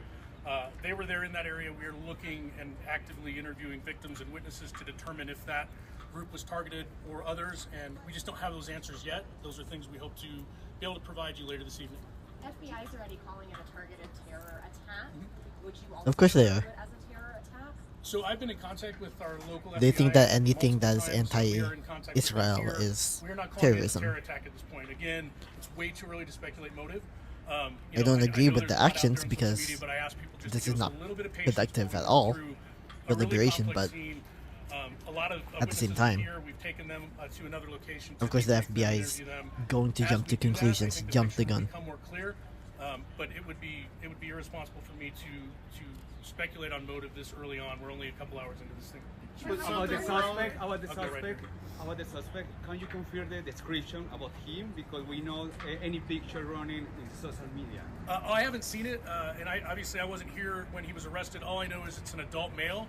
We're working to identify that person. We're working to figure out where they're from, and we're in contact with our federal partners as well as we figure that out. Was something thrown at the group? That is being investigated as well. So our initial call, as I mentioned, was a report that someone was setting people on fire. That is fairly consistent with the injuries that we found on scene, but we're not 100% certain how that happened, and that's what we're doing to interview. There's a lot of witnesses that we're interviewing. I suspect within this evening, we'll have a better idea of exactly how those injuries occurred. Are you guys going to have additional securities for Jewish and Israeli people helping the hostages in the circle right now? Because this is a weekly occurrence, are you guys going to now have some additional security measures to protect Jews in Boulder? So what I will say is, again, I cannot confirm right now that this was targeted at a specific group of people. We understand that there's a lot of tensions right now and a lot of issues in the United States and everywhere. Once we have a clear motive, we will react accordingly. And if that motive was a group was targeted, we will absolutely step up and ensure that additional security, additional presence. We want people to feel safe no matter what they're here for. How many people were injured? I don't have an exact number. What I will say is multiple. I can confirm that Boulder Community Hospital received multiple patients, and some of those patients were transferred to other hospitals. Right now, we have detectives working to find out specifically the number. Again, hopefully later this evening we'll have an exact number. Right now, I'll just say multiple. Take one more question. Any life-threatening injuries? I believe so. What I'm being told is there are a range of injuries from very serious to more minor. And again, I just am. My heart goes out to those victims, and we're keeping them in our thoughts, prayers, and minds as they recover. I got to go back to the command post. And I'll tell you that we're going to have another update later tonight. We will post that out and we will live stream it as well. So follow our social media for the next update. We will have another update for you this evening. Are you going to expand Okay. the closures to other businesses, or is it for We will put that out if we do. Right now we just have these. So thank you. We will put out when we have another update tonight. Thank you. Thank you for your Steve. Okay, so Yes, yes. We- Hello. And minds as they recover. hang on. Back to the command post. And I'll tell you that we're going to have another update later tonight. We will post that out and we will live stream it as well. So follow our social media for the next update. We will have another update for you this evening. I'm hearing something else. I'm hearing something extra. Maybe I had it playing twice or something. Oh, I see. Okay. Okay. So, yes. So what happened is the FBI is calling this, FBI Director Kash Patel calls this a targeted terror attack. The governor of Colorado is calling this a terror attack. The police would not commit to it being a terror attack at this point, but they say they're still investigating everything. So And that's how it's supposed to be. there You're not supposed to call something multiple a people terrorist were injured or in an like attack in a Boulder. terror attack There was right away when you don't even know all the info. demonstration in support of a march or a demonstration in support of hostages, Israeli hostages in Gaza going on at the time. Police have not concluded publicly that those people were attacked. There are reports online that claim that this group of supporters of the Israeli hostages were attacked by a man. A suspect is in custody. There were reports that people were being set on fire, and the police said there are injuries consistent with that happening, but they didn't specifically say people have been set on fire. Yeah, so there's a lot of Online rumors coming reports, on. For example, CBS News. They might not reported even that, be rumors, but CBS Colorado, nothing's been confirmed. said the suspect attacked people with Molotov cocktails who were participating in a walk to remember the Israeli hostages who remain in Gaza. So there is a video floating around that I cannot show you. It's too graphic. I posted it on my X account. I will post a link in the chat. It appears to show at least one person on fire, which again, I'll post it again. I can't. I'm definitely not clicking on that. Cannot post it. Cannot show it here. And Okay, so and then there's supposed photos floating around of this shirtless male suspect. The police said they were not going to identify the suspect at this point. For all I know, they have identified the person, but Alright, enough of that.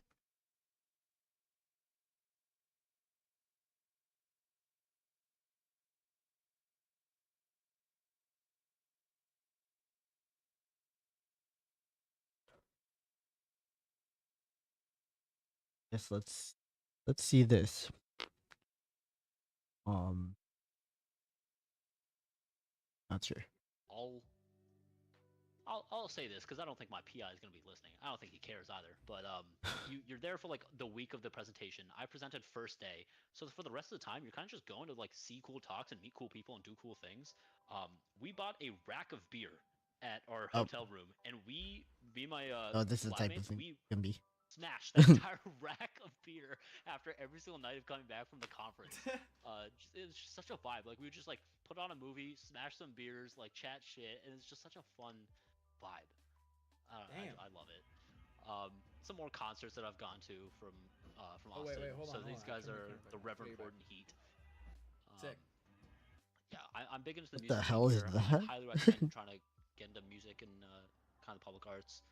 This is back in February, so I had a Democracy depends on a free press. Please support. I mean, as much as I want to watch how like people have fun in grad school, I'm not having fun in grad school. So watching other people have fun makes me jealous.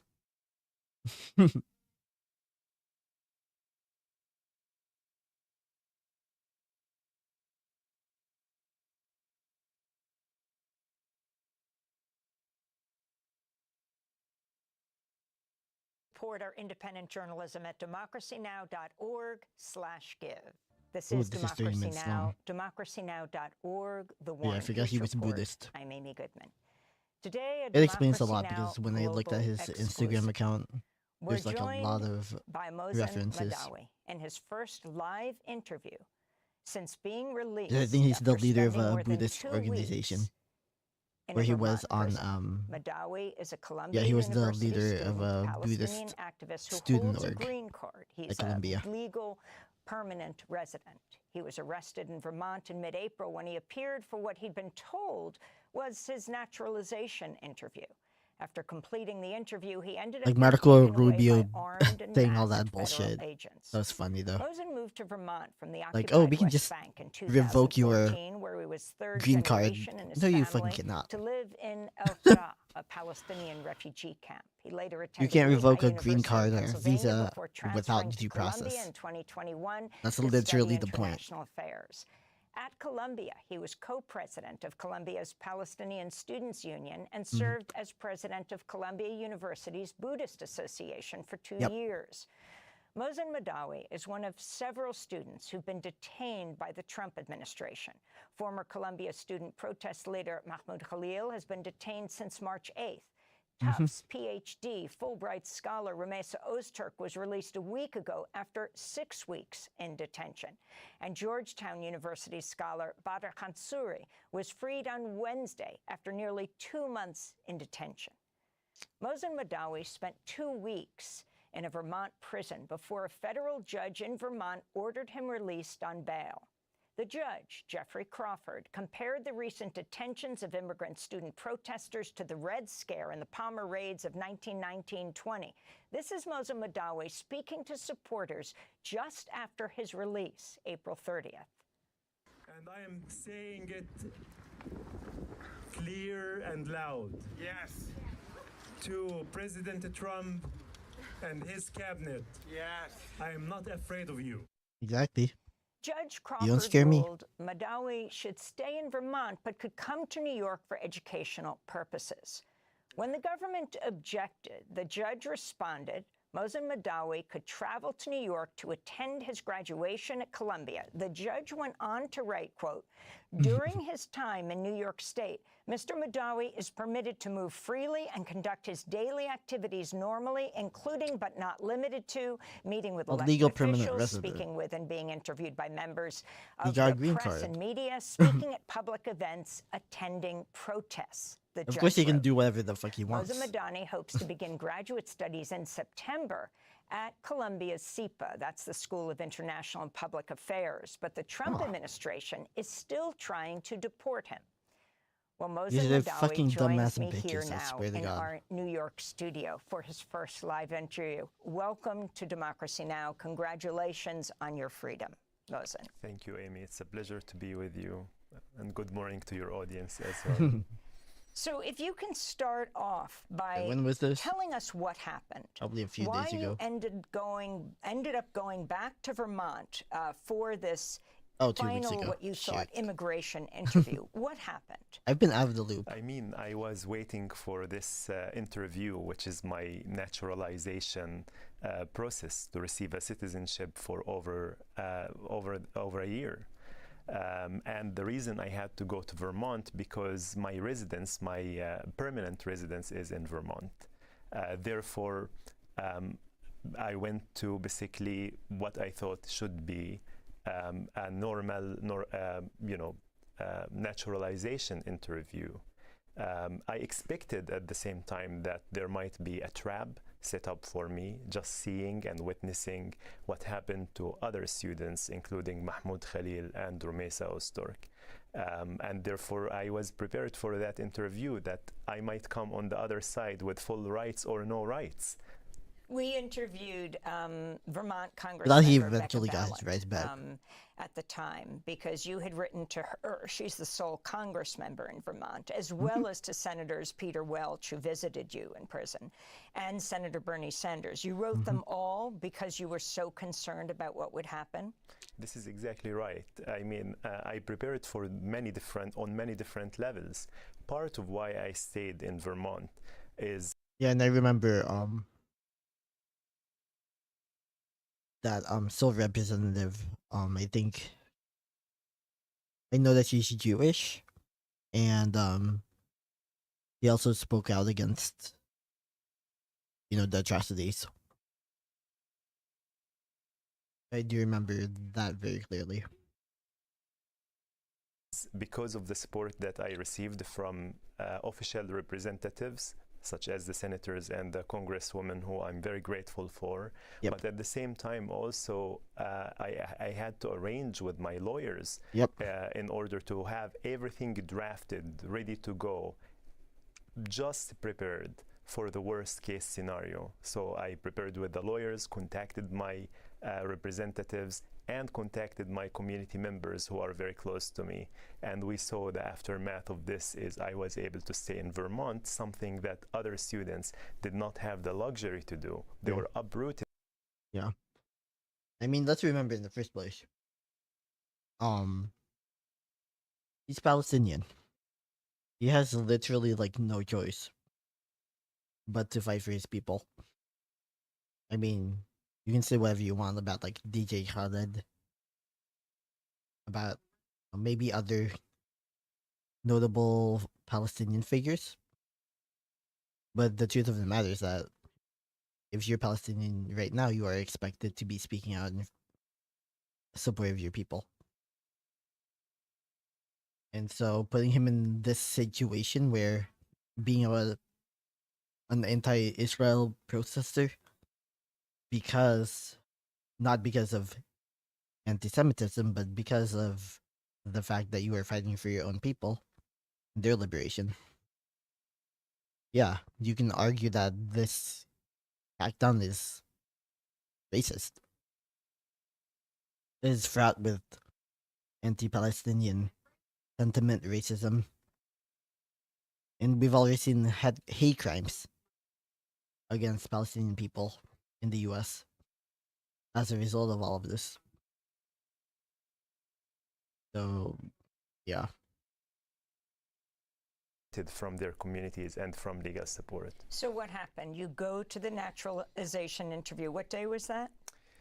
It was on the 14th of April. And you went with your lawyer? I went with one of my lawyers, an immigration lawyer.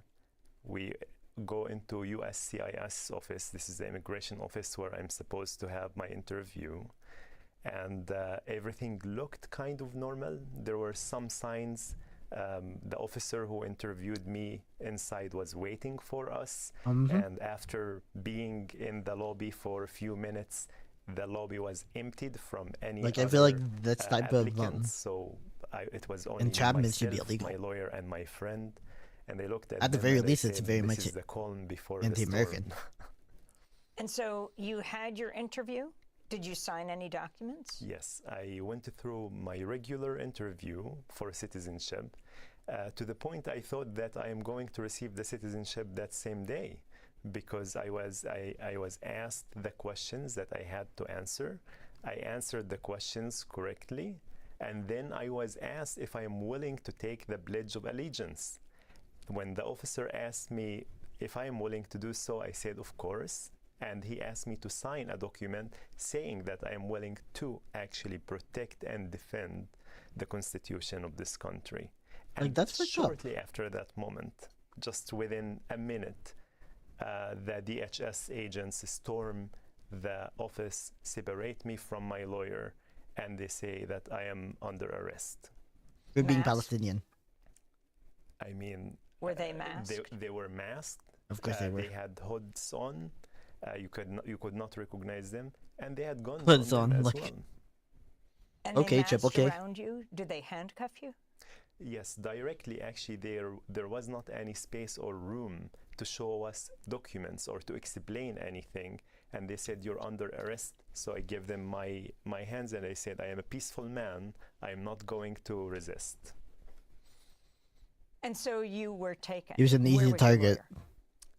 That's why they took prevented advantage. my lawyer from being with me. So I was taken through the back door into the lobby, outside of that building, into an unmarked SUV. Like his entire And demeanor my is lawyer did not know violent at all. what's Like happening with me. In fact, at that time, all about of peace. what was going in their you could head tell just like is to from this interview. basically, execute the premeditated plan that they had in mind, which is to ship me, to send me to Louisiana. They had And you the can see those tickets, like the triple K airplane members over tickets there. printed The and agents. ready. Hoods, The masked. agents had the tickets ready. So they Like drove you nothing. to Burlington, Well, the airport? yes. So before The only they thing took that's me to missing the is that airport, they took me to a building to they're supposed to be process in me. white robes. And the processing, which we expected to take place at in St. Albans at the prison, did not actually take place there. So I was surprised, very surprised. They processed me in a different building, separate building, only 10 minutes away from the airport. And then they drive me to the airport and they hand me to two other agents who are supposed to fly me on a commercial flight. And what happened? At that moment, I asked the agents, I said, "Are we going to Louisiana?" And they said yes. And I asked which direction, so I clarified that it's going to stop by New York City, then to Louisiana. We went into the airport, and we realized that the flight was, basically we were late. The flight was about to take off. The airplane was being taxied. During that time, I also was not feeling well, so I had to use the restroom for a brief time. And the moment I get out of the restroom, while we're walking towards the gate, we see the airplane being taxied away. So your stop in the bathroom saved you from this plane? I don't know Yep. if that is the reason, but some people think that this might be the reason. I When mean, you got to the airport, you saw the technically saved plane him, yeah. pulling. When you got to the gate, you saw the plane pulling away. Yes. And what did it allow time for your lawyer? I mean, This has no symbolism for me. It's just if you summer. think of Really it, hot. that has changed the path of my legal fight for justice. It allowed my lawyers to I do fight support the on symbolism. fair ground and to free me within 16 days, something that other students, as you saw, weeks and months they've been in detention. But that was not really up. So you were held in Obvious. detention in a prison in Vermont Correct. with other migrants? That's right. In this prison, in fact, basically ICE rents a section of the prison, and the section where I was, it was a mixture of 3/4 of people who have committed crimes before and 1/4 of migrants who come in and out. And I was, my cell was C38, the first cell in that C section where the migrants are. So I saw waves of the migrants. Those are not just migrants. Those are the people who feed us, who plant our food, who harvest our organic, delicious Vermont produce. Like the dairy workers And the who were dairy detained. workers as well. So I was able to meet the first wave, which is farm workers who worked on farms, and the second wave was farm workers who worked on the dairy in dairy farms. Describe the conditions of your detention and what that brought to you, what that reminded you of. Fabrics of injustice, you see them everywhere. I was prepared for worst case scenario. So to be honest with you, being in this prison was not as bad as I thought mentally. But the difficult parts was realizing this interconnectedness between injustices. It reminded me of my uncles, and specifically my uncle Abed, at some point when a guard shined the light through the squared window in the door, and the light was so strong in my eyes, and they remembered my uncle who had bloody eyes permanently. And then I thought, where was your uncle? My uncle was imprisoned in the Israeli prisons, and now he's no longer alive. He was in the West passed away Bank. 2 years ago. That's correct. He was born, raised, and died in a refugee camp, the same refugee camp where I was born. Al-Farah. Yeah. And I had this realization when I was there. I am now interconnected to 3 generations of my family. My grandfather, who was unjustly imprisoned, my father and my uncles who were unjustly imprisoned, and my cousins who were also unjustly imprisoned. And now I can feel their pain. You also lost your brother, as well as other members of your family. Talk about where you were born. Talk about your family in the West Bank and in Gaza. What I am doing here in America... And to be, honest and give some context. This man, Mohsen Mahdawi, he has not only spoken up for his people, but he has been known for, spreading rhetoric that is more peaceful than most would expect.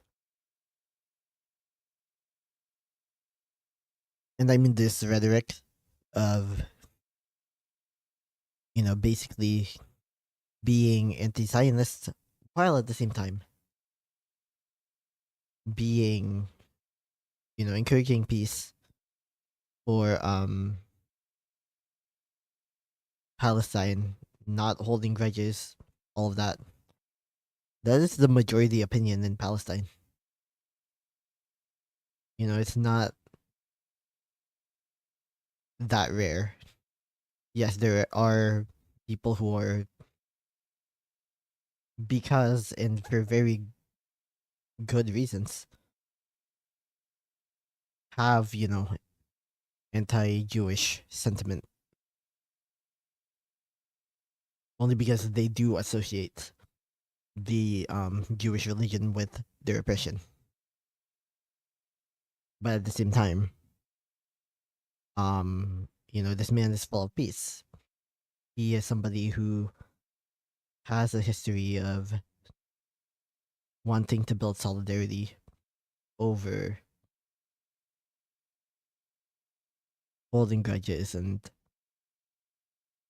whatever other Western bullshit, we tend to have when you're like born and raised in the US, and you're basically taught to be always cognizant of who's your enemy, who's not, who's the helper, who's not, rather than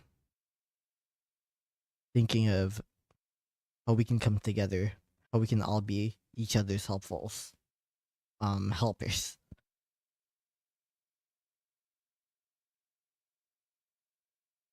But yeah, I mean, somebody like him, a lot of people would not be surprised, and most would not blame him if he had, anti-Jewish sentiment. But that's not how he is. That's not how many Palestinians are.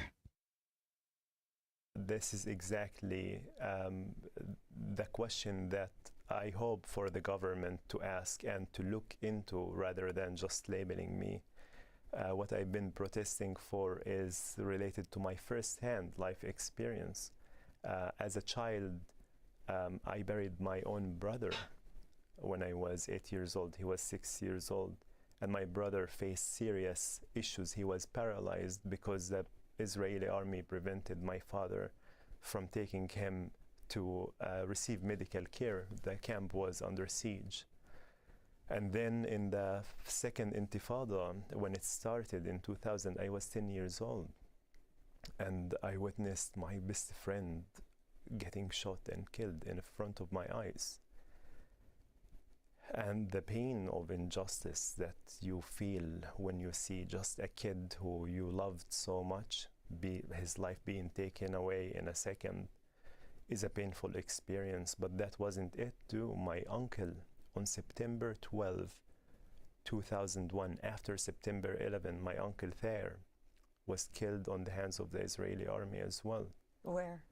In Tammun, in fact, between Al-Farah refugee camp and Tammun, the same town that 5 people were killed. It's only 5 miles away, actually 5 kilometers away, about 3 miles away from the refugee camp. The 5 people were just killed That's in the last correct. day. So it hits home. Everything that I am seeing and I am witnessing. I mean, in the second intifada also, I lost 2 cousins. I was shot in my leg when I was 15 years old. And some people would say, oh, what was happening and why those people were killed? This does not, what matters is that children live in pain, in suffering, in trauma. And we have to see that for what it is. And we cannot just justify the killing, the murder, the continuous occupation, the apartheid, the genocide. We cannot justify it anymore. We either have to be pro-peace or pro-war. There is no third option.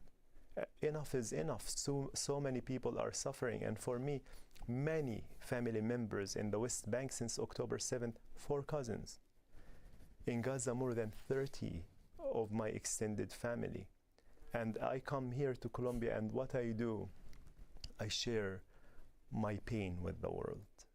And I say, this is so painful. The war must stop. Children are suffering. The trauma is unbearable.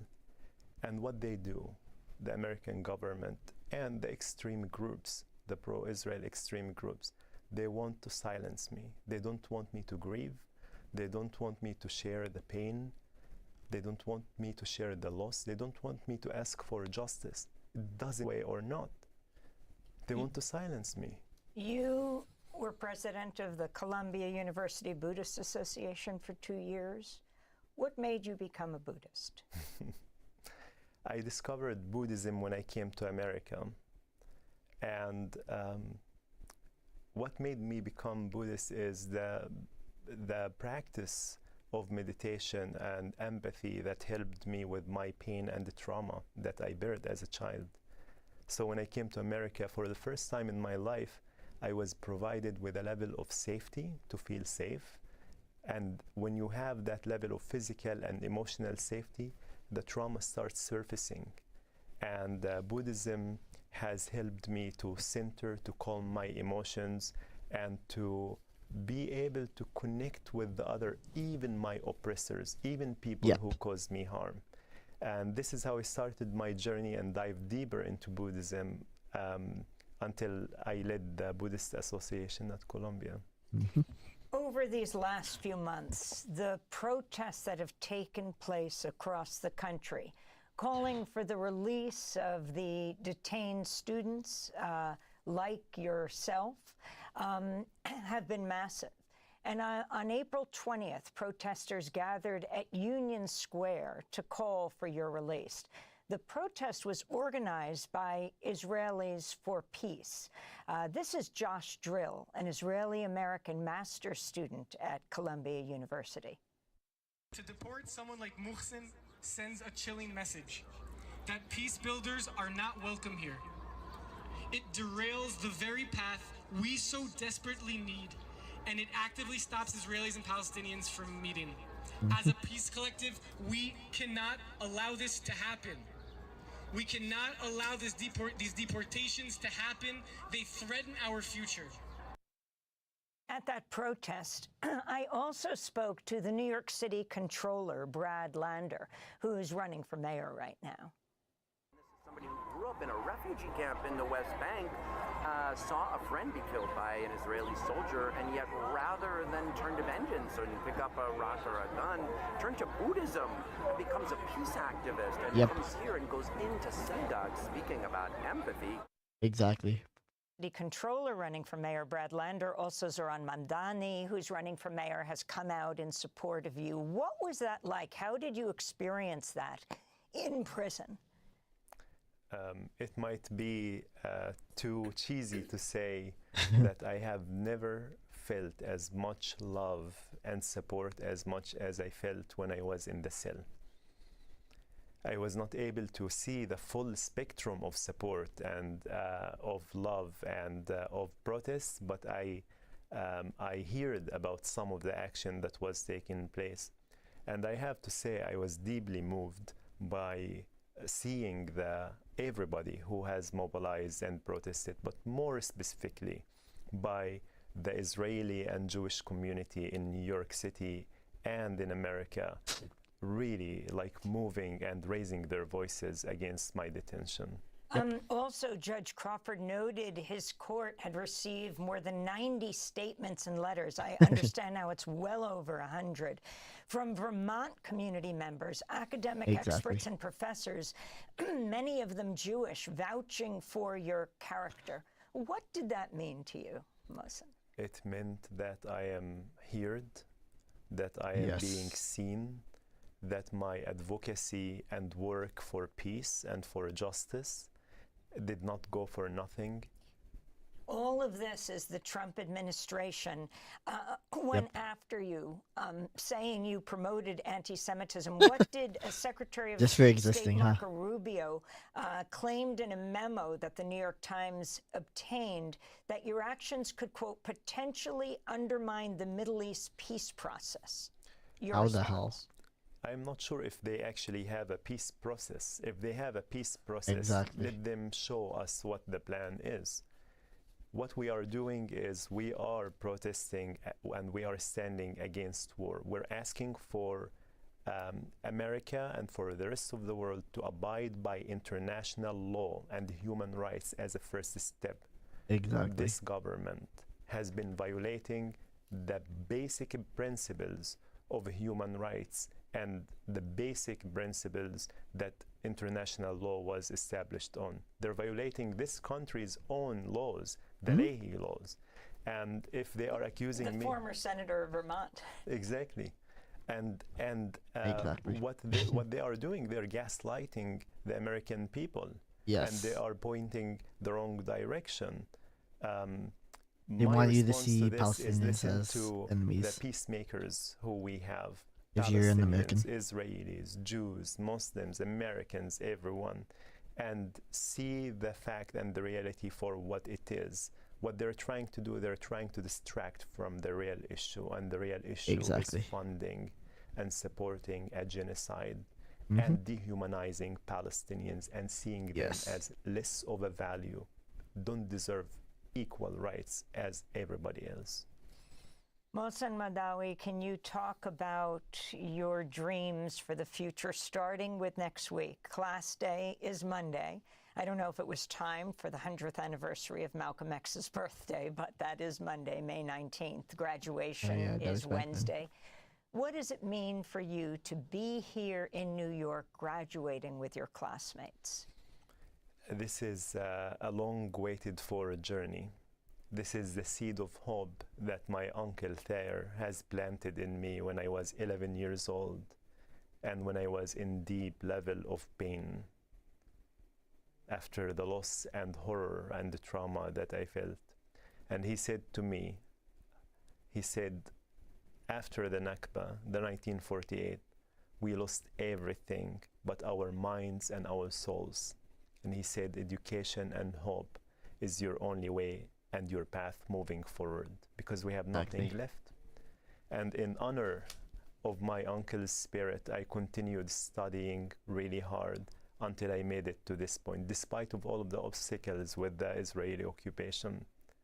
And now what it means to me, it means that I can share this light of hope, not only with my uncle's spirit that might be hovering above us, but also with the children who are living in painful conditions in Gaza, the children who lost their parents, who lost their friends, their family members, who have been terrorized with all of the pain and the destruction and the bombing. I tell them that there is a way moving forward, and that way is education. Education is light, education is hope, and education is the path to move forward. You're not only hoping to graduate next week, walking with your classmates. I mean, when you hear that type of sentiments, I mean, to me, it does resonate.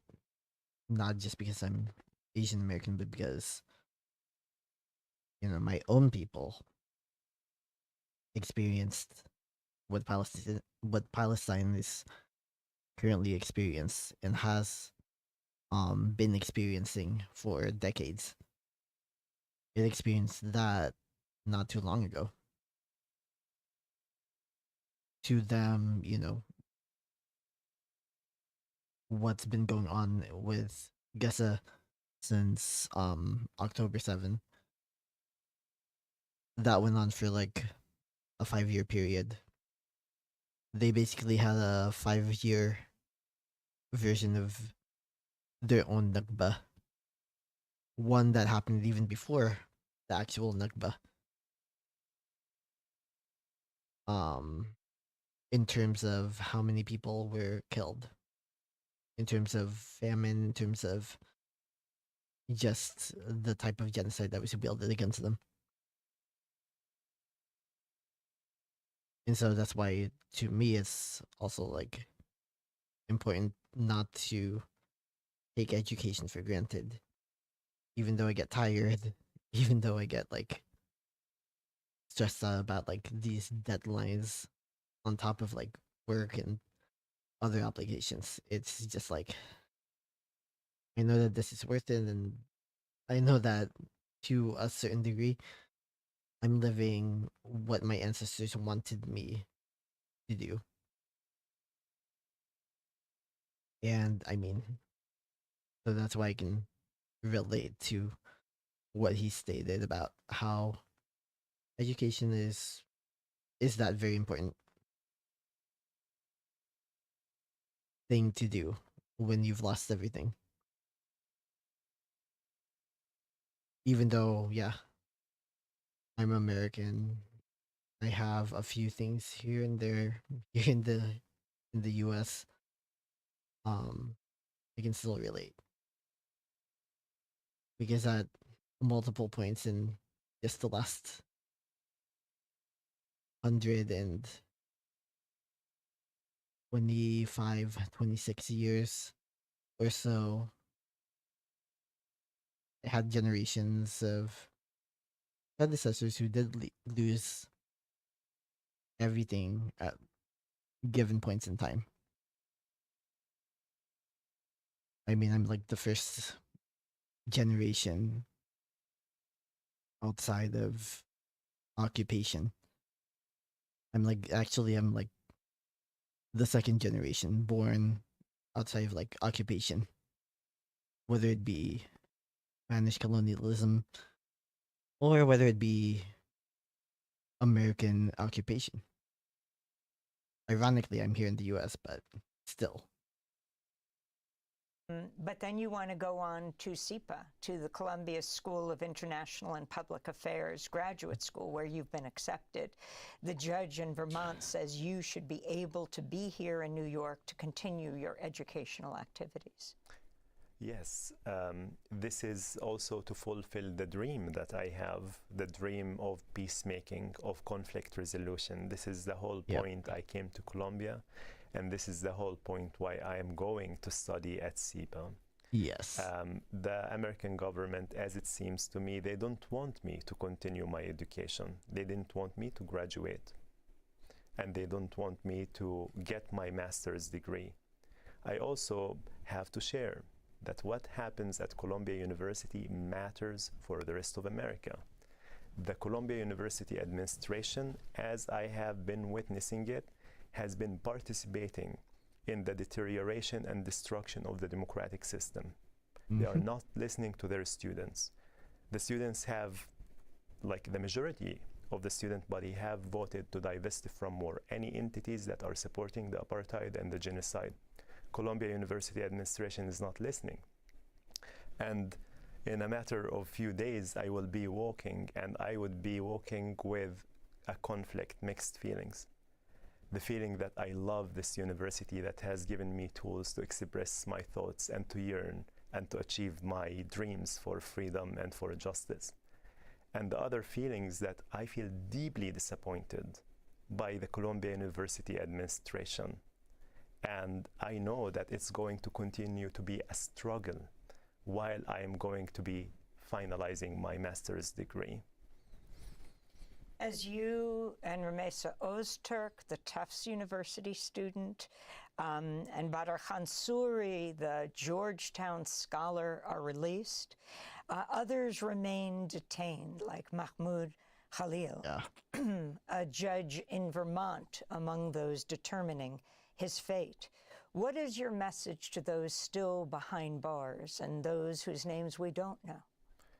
I say the same message, that don't give up, and don't give up on the idea of justice. Justice is inevitable, it's a matter of time, and don't give into despair. What we are seeing with my release, with Rumeysa's release, and with Dr. Khan's release, those are light of hope, and you will be next, and we will be able to celebrate you very, very soon. The same message that the Gazan people have been sending to us, we're gaining strength from them to see all of the destruction, almost no buildings left in Gaza, no schools, universities, that I'm going to graduate, no more universities for students to attend or to graduate from in Gaza. A painful reality. They are sending us a message that there is so much more to hope for than giving up on the idea of justice and surrendering to fear and to violence. So I say, stay strong, and we will celebrate under the sun in a matter of a very short time. Democracy Now! Is funded by viewers like you. Please give today at democracynow.org/give. Yeah. I mean, I'm glad I watched that, even if I'm like 2 weeks behind.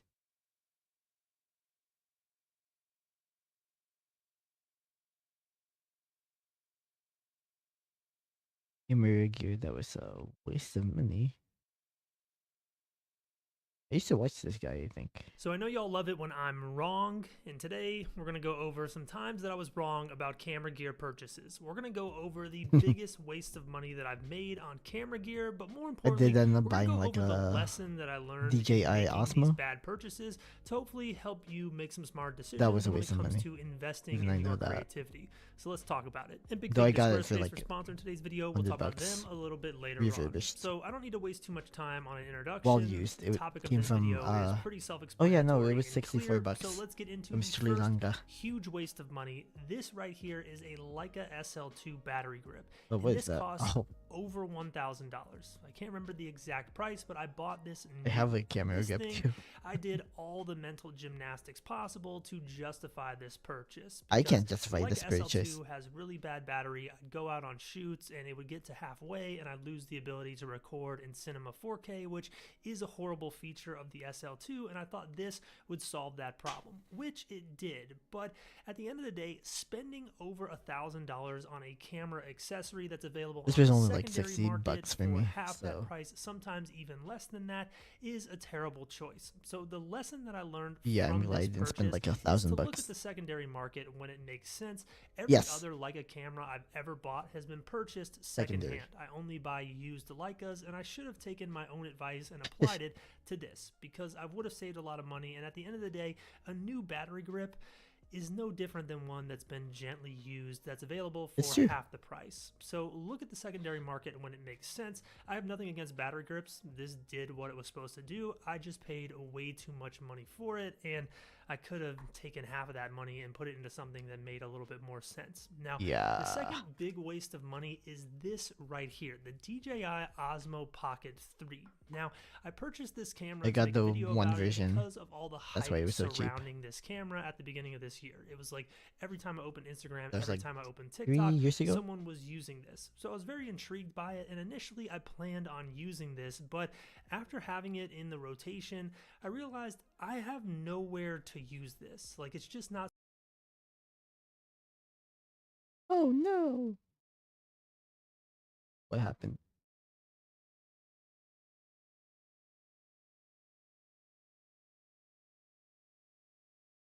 Oh, I think I know what happened. It got to that point again.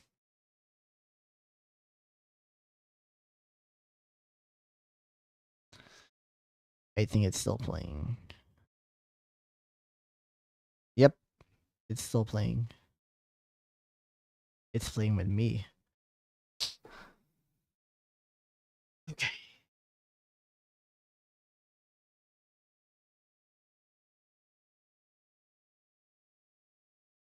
So I think my first step is disconnecting the sharing mechanism.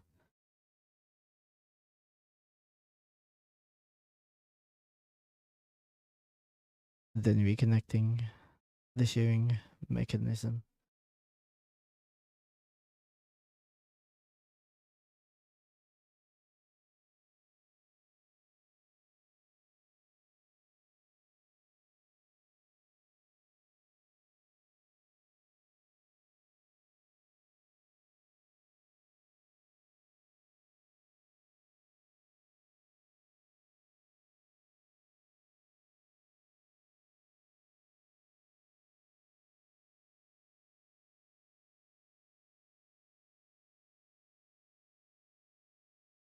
And then, oops, a little too close.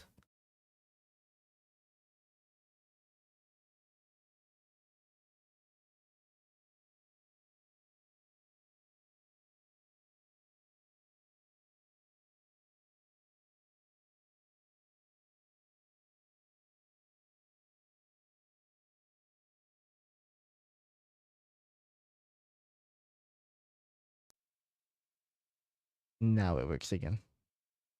I hate that that happens. This gear, I'll be able to do this. You want to look at it in the reverse. Say you're going out and you're working and doing certain things, and you say, man, I really have this gap in my workflow. I have this challenge, this issue. That's when you want to buy new gear. You don't want to buy new gear and then create a problem for it to solve, which is what I did with this. I just don't have a use for it, and it's going to be something that I end up selling. Now, the third big waste of money that I've made on camera gear is actually tripod right here. Now this tripod is pretty awesome if I'm being honest. It's carbon fiber, it's very light, it's small.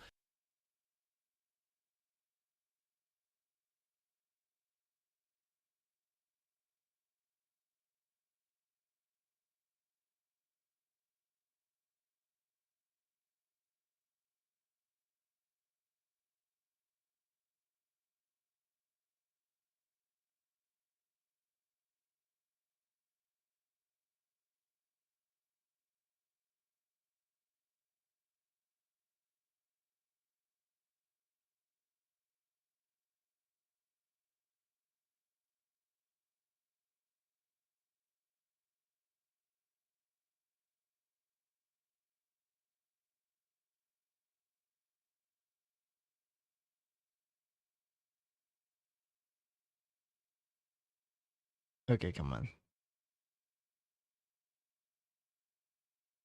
But here's the mistake that I made.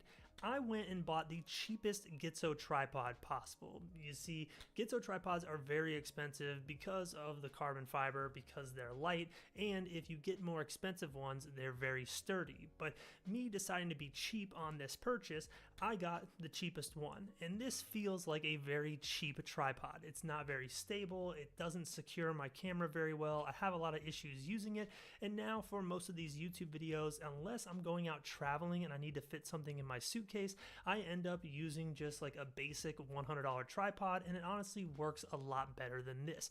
So the lesson I learned in this purchase is if you're gonna go expensive, like if you're gonna buy a premium product like that Gitzo tripod because you want the carbon fiber, you want the lightweight, don't cheap out and go with the cheaper option. Just be willing to fully invest in the thing that you want and you'll get it. Instead of spending $800 or whatever I paid for this and then having to go back and say, well, maybe I need to buy the better one because I cheaped out, and now you're spending essentially double what you would have spent on your initial investment. So the lesson here is if it's expensive, just buy the one where you'll have to buy it once instead of buying the cheap one, which you eventually have to replace because it's going to cost you more money in the long run. Before we get into more ways that I've wasted money, we're going to talk about something that's been actually a huge asset for my business and made me a lot of money, and that is my website, evanramp.com, which is built with today's sponsor, Squarespace.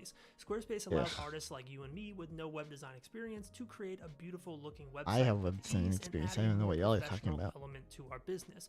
Squarespace has award-winning drag and drop templates, and they have a new feature called Fluid Engine that literally allows you to just move things around on the page to customize your template however you see fit. And Squarespace has new AI tools which can help build a website for you. Now, on top of that, Squarespace gives you the ability to showcase your work through a portfolio. You can sell things like I sell my presets and my photo books on Squarespace, and you can even sell courses on Squarespace. And I have a free course that I built on Squarespace. It's so easy to use their course features. It has all the same elements that make Squarespace templates so great, but applies it to digital e-learning. And honestly, that's just the tip of the iceberg when it comes to what Squarespace can do for you as a business and as a creator. So what I recommend is going to squarespace.com/evanramp, starting a free trial, try it out for yourself, build a trial site, and when you're ready to sign up, you can use code evanramp to save 10% on your website or a domain. That's squarespace.com/evanramp to start a free trial and begin experiencing all the great things Squarespace can do for you. And when you're ready to sign up, use code evanramp to save 10% at checkout. Big thank you to Squarespace for sponsoring today's video. Now, the next thing on this list is kind of an interesting one because it impacts so many people and you don't even realize that the cost is adding up. This is the mistake of wasting money on memory cards as well as cheap filters. Now, specifically polarizers are filters that can be really good if you're willing to spend money on them. I've noticed in my own work when I use a polarizer that's high level, it looks so much better than cheap polarizers. And the same thing goes with ND filters. When you're using a more expensive advanced ND filter, the result is way better than cheap ND filters. You get less color casting, and it's just a I wish I could find my ND filter. Now, the issue that I ran into when I first started out, and a lot of people run into, is they buy multiple cheap polarizers, cheap ND filters, and just cheap camera filters in general, realize they don't work as well, and then eventually have to invest money into the more expensive one, essentially costing them more money in the long run. So what I recommend is if you need one of these filters, just go ahead and pay the premium price one time, take good care of it, and you're going to have something that, one, delivers a better result, but two, it's going to be something that you don't need to replace essentially ever. Unless you break an NT filter or polarizer, it's going to be something that can just live in your kit, and that money is going to be well invested. The same thing goes with memory cards. Back in the day when I first started making YouTube videos and doing photography, I would go to Best Buy and buy the cheapest memory card that I could. Now, over time, these memory cards would eventually wear out, they'd break, they'd splinter, and they'd eventually get corrupted files, which was a huge issue. So I started investing my money into more expensive memory cards. My personal favorite is this Sony Tough card. I have a bunch of these and they've lasted me 4 years. I have no issues with these cards, and if I had just put the money into these initially, I probably would have saved myself at least a couple $100s over the years of buying these cheap cards, them breaking, and me having to replace them. Another big waste of money that I've made is something that I just thought I was going to use way more than I actually did. This is any iPhone camera accessory. So something like this cage is something that I did make a YouTube video on, and I did really like it, but I found myself never actually using it. The same goes with these camera lenses by Moment. I'm gonna use mine They're right cool. now. They have an interesting effect. I really liked the YouTube video that I made about these products, but in my head, just like with the DJI Osmo Pocket 3, I thought I was going to use these things way more than I actually did. I thought by buying them, I would find a use for them, when in reality, I needed to have the use for them first and then go and buy them to fill this gap in my workflow. Now, one thing that is not included in this iPhone accessory I just used it. is any filter for your iPhone.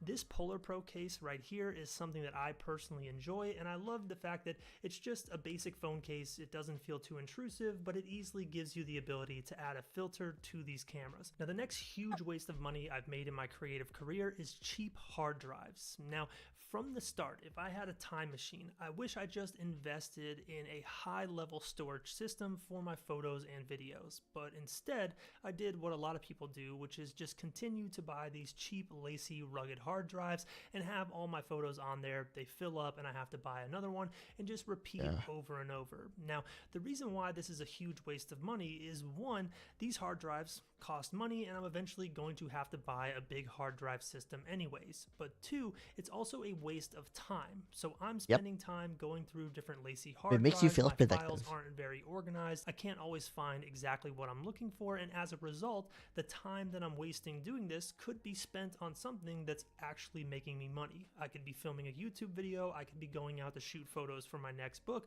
I could be outreaching to clients. There's so many different things I could do, but instead I'm searching through a number of different hard drives, solving this problem that I should have solved years ago by just investing the money necessary into a better storage system. So if you're a beginner out there watching this video, that's like the number one thing I recommend. Invest in a file storage system as soon as you can. It's going to make your life so much easier as you get into your career and you accumulate photo and video files. Now, the last thing on this list is this Leica 35mm lens. Now, this lens is pretty cool. It makes pretty decent photos, but I purchased this lens without it having a place in my workflow. I essentially made the mistake I talked about earlier of buying something thinking I'm going to find a way to use this rather than having a way to use it beforehand. This lens, every time I look at it and think about putting it on my camera, I have some apprehension and think, you know, it's manual focus. Do I really want to deal with this? Sometimes I miss focus with this lens. Sometimes I miss shots. You know, I'm going to go ahead and throw on my Sigma autofocus 24mm, which I think the quality of that lens is better and it's half the price. So purchasing this lens was cool. I've made some interesting photos with it. I think I've made my money back because of the photos from this lens being in my last book. But at the end of the day, I just never really had a use for it, and I got sucked into this almost gear acquisition syndrome that people talk about on the internet, thinking, oh, if I buy this lens, I'm gonna go. I've had it with like music. I've had it with like even art supply sometimes. Do more cool stuff, and then find myself Streaming like setup, because like my setup is so complicated. To avoid when it comes to cameras and lenses. Yeah, you need a use I've even had it with before photography you at one point. actually buy it. But I have a that bunch is that are all like the big waste of money that collecting I've dust. made on camera gear in the last couple of years. If you have anything that you want to add to this conversation, feel free to do so in the comments. I'd be interested to hear what things you've wasted money on. If you have any advice for other people, drop it down there. The whole goal of a video like this I really is want to just call help myself out like y'all that. get a different mindset when it comes to making purchases for your creativity. If you enjoyed the video, hit the thumbs up button, subscribe if you are not yet, and I'll catch y'all in the next one. But I mean, if you're an artist, you know that it's gonna be expensive. If you're like actually thinking big, that's kind of like a requirement. That's why it's like wealthy people, for the most part, who have like the ability to stay in art.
Okay.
Okay. Oh wait.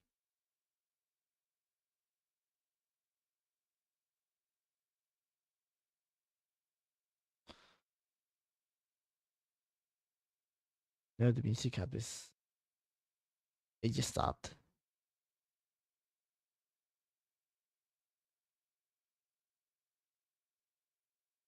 Wonder what this is supposed to be.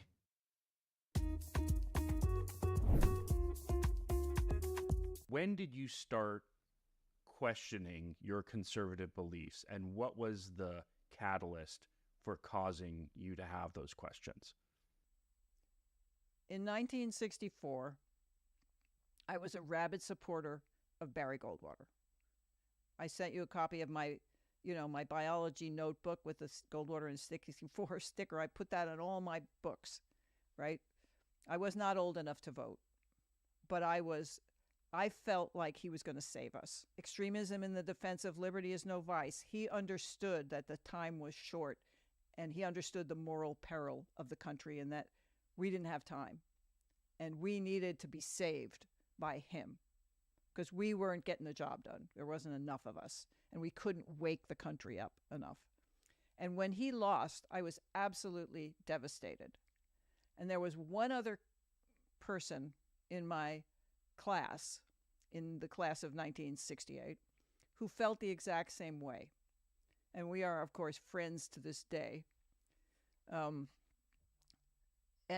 But everybody else, no. I mean, I went to a Catholic college in New Rochelle, right there. These were typically first generation going to college, women. It was a women's school. But they were the kids of firemen and cops, union workers, and, what was then the middle class, like the working class / middle class. They were very democratic, because they, Roosevelt had given them the right to be in unions and, had saved them during the Depression and all this kind of stuff. So they were a pretty liberal group. And the nuns that we were taught by, the Ursulines, were these brilliant, brilliant women who, who went down to Freedom Summer, which I did not know, but they went down to Freedom Summer and got themselves arrested and all that kind of stuff. So that was the environment of my college. And then the Vietnam War started. Yeah. And all of a sudden, brothers and uncles and cousins and husbands and friends were getting drafted and going to fight in this war. And we thought, oh, it's a war against communism, so it's righteous. But then they came back, exactly, in body bags and coffins. And body bags, at coffins, that time, and the then press would show what was going on. And you just had to wonder. I mean, and I then they still found thought, the images if of you don't support the war, you're a communist or a communist sympathizer. basically mutilated And Vietnamese my friends, civilians. to their credit, I was never ostracized by them. They accepted me for all of my crazy views anyway, and they would just talk to me. They would talk to me. They didn't Yeah, judge exactly. me. They didn't dismiss me. That's the main problem today. Like, if you don't think the same way as somebody else, it's just like they'll ostracize you. And of course, there's like a difference between being a little bit harsh and just being like, okay, hey, wake up. We are in this together. Than, like this self-righteous type of um lording over somebody else, which is all due to common today. They just talked to me. And I thought, there's something wrong here where everyone that I know and everyone that I can talk to and everyone that I love has completely different views from me. Mm-hmm. Why? And then, as the war went on and kids, who were getting drafted, so it was a big deal for them, they started organizing against it, which I thought, of course, was communist and so on. But the professors got involved, the teachers got involved, and they started having these things called teach-ins, where they would tell you an alternate version of the history that I had learned in grammar school and high school. College was completely different. College was college. I mean, it wasn't propaganda. It was good. But so I would go to some of these teach-ins, and I was like, we did what in Guatemala? We did what Yep. in Iran? What? Mm-hmm. What do you mean we overthrew governments? Like, what? Why? I learned about how, there was, they wanted to project economic power into Southeast Asia, too. It was resource rich. So then I thought, wait a minute, this doesn't all add up. There's somebody was lying. Somebody's telling the truth and somebody's lying. Which one is it? So that was what kind of planted the seeds of doubt, but it never would have planted the seeds of doubt if I hadn't had friends who just talked to me. Exactly. Who didn't ostracize me or judge me or talk about me behind my back. They just accepted me for who I was. Yep. I would also imagine these friends that you had in college who were pro-civil rights, anti-war, but also accepted you and listened to you and treated you with respect. Part of you must have been like, wait, these commies are not the people I was told they were. That's true, because they treated me very differently than I would have treated them, because I would have dismissed them as either brainwashed, lazy, communist dupes, pinkos, or just out-and-out commies. They listened to me, and then I started to listen to them, and it just, mutual respect. All of these contradictions that I had just let slide in the past part of my life, how you can burn up the Constitution to protect the Constitution. You can lock people up for having certain thoughts in order to protect their right to free expression. I mean, all of those contradictions started kind of bubbling up to the surface. And then in 1967, the country exploded. I mean, in 1965, the country started to burn. And in 1967, it happened again. And there were riots, and there were race riots. And I'm like, wait a minute. Italians never had riots. Why are black people having riots? My family was able to make it, out of dire poverty. Mm-hmm. How come these folks can't do it? Are they just, like I always learned, they're just lazy? Well, they're not lazy enough to have a riot, so that's something. There's too much anger there. That doesn't compute. You're starting to learn sort of an alternate historical account of the United States. Learn about things that you didn't know took place, starting to see cracks in this idea, and then starting to see this anger of black people boil up during the civil rights movement. These people that you've been sort of told and taught were lazy, right, and that's why they couldn't get ahead, unlike the Italians and the Irish, right, who pulled themselves right, up by their bootstraps. Mm-hmm. So with all this bubbling up, what caused you to take that next step into rejecting conservatism altogether? Okay. All right. So picture this. It's the winter and spring of 1968. The President of the United States announces he won't run for re-election. Eugene McCarthy has been running as an anti-war candidate, challenging the sitting president for the presidency. Johnson decides he has to step aside because he can't unite the country. Then Martin Luther King is murdered, and the whole country erupts. And then Robert Kennedy steps in, and he's moving toward being the nominee, and then he's murdered. And I was just like, what is going on? You know, in a way, you know, I'm thinking to myself, we always thought that some of these people who have the right thoughts, wrong thoughts, need to be neutralized, but not murdered, but neutralized. Like they need to be attacked, their views need to be exposed, they need to be shown to be communist sympathizers or whatever.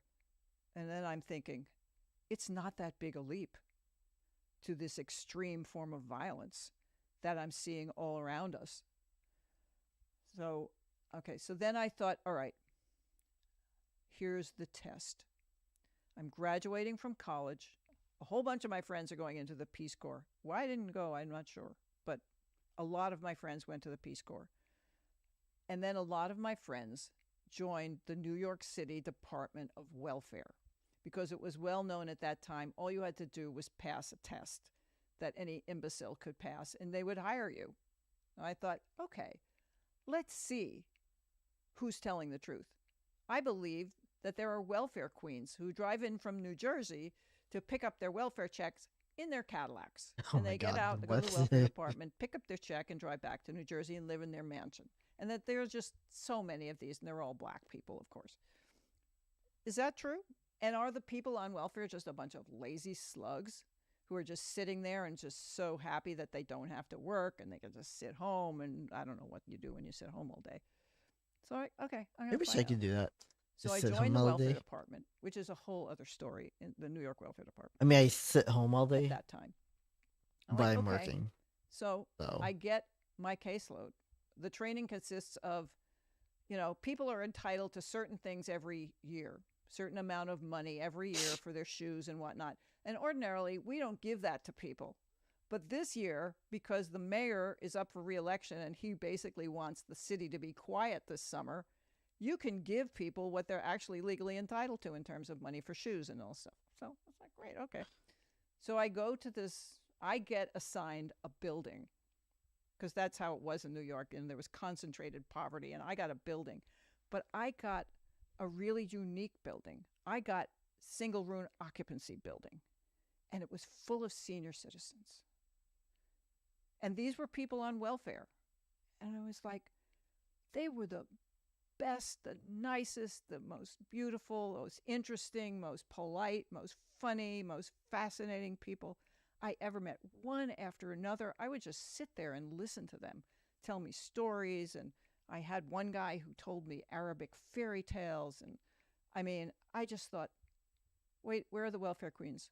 I haven't Exactly. seen any welfare queens yet. And I was living with 3 other girls who were also in the welfare department. They didn't see any welfare queens. And they had much worse things. They had like the South Bronx, and that was like a war zone at that time. But one of my roommates spoke Spanish, so she went, they stuck her in the South Bronx, and she saw Oof. plenty of gangs and stuff like that. But she mostly saw women, single women Yep. with kids, trying to make a life for themselves, protect them Exactly. about what was going on in the streets, trying to make some money on the side and get out of that situation.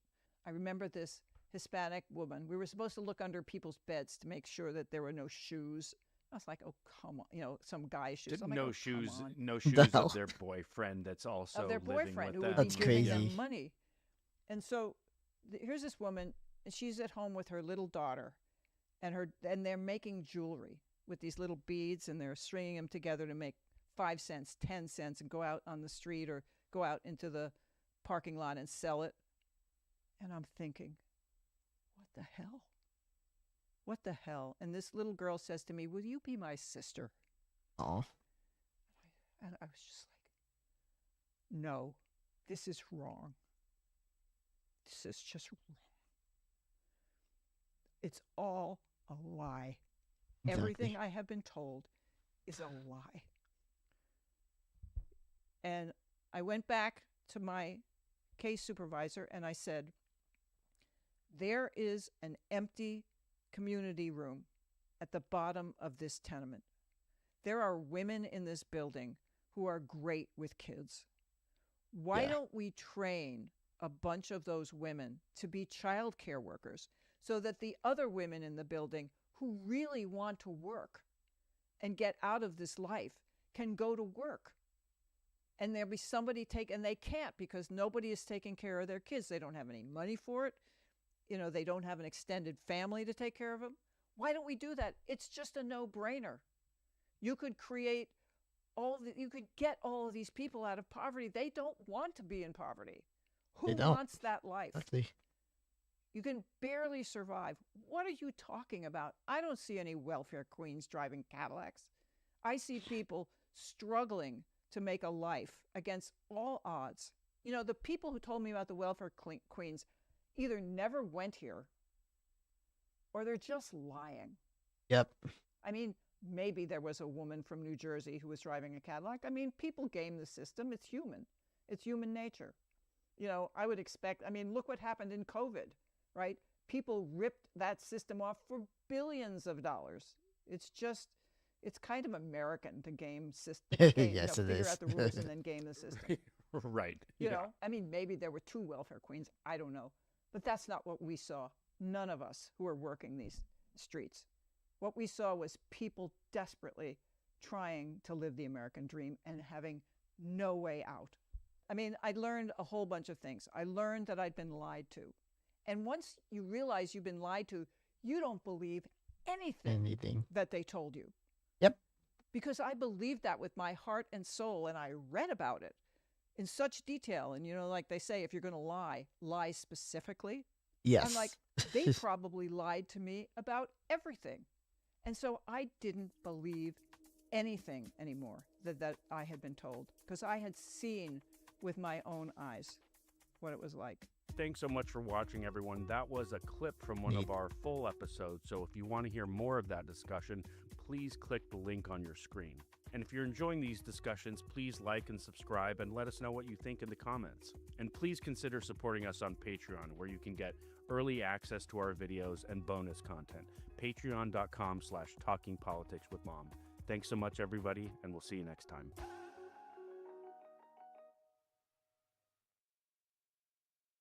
I can't even begin to do the same.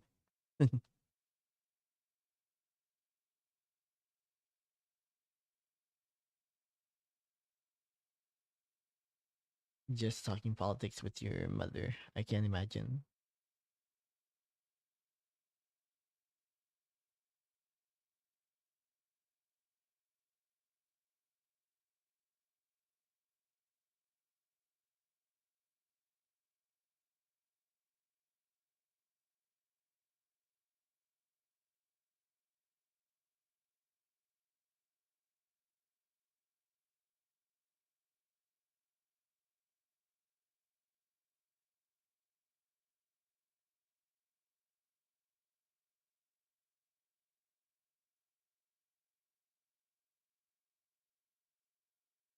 Wait. I'm like almost done with this assignment finally. Like, this isn't even like a high pressure assignment, not like my paper that I did earlier. It's just that, like, instead of putting 0.110, I end up putting like negative 0.110. That sort of thing.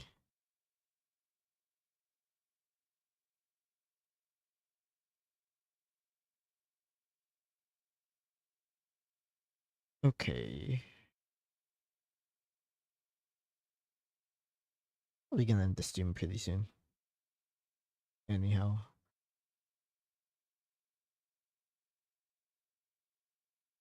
I just wanted to stream because I'm just like, oh, I have all this energy.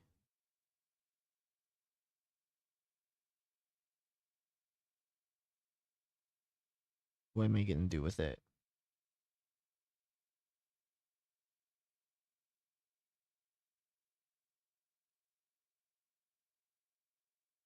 And yep, I'm now at the conclusion. Yes.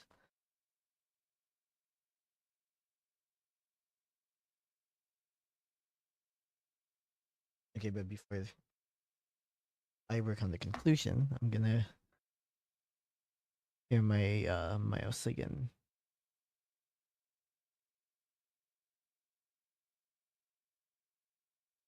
Is this like an Apple one? It might be. Why not? So, you want to make $1 million? No. What the hell? I got you.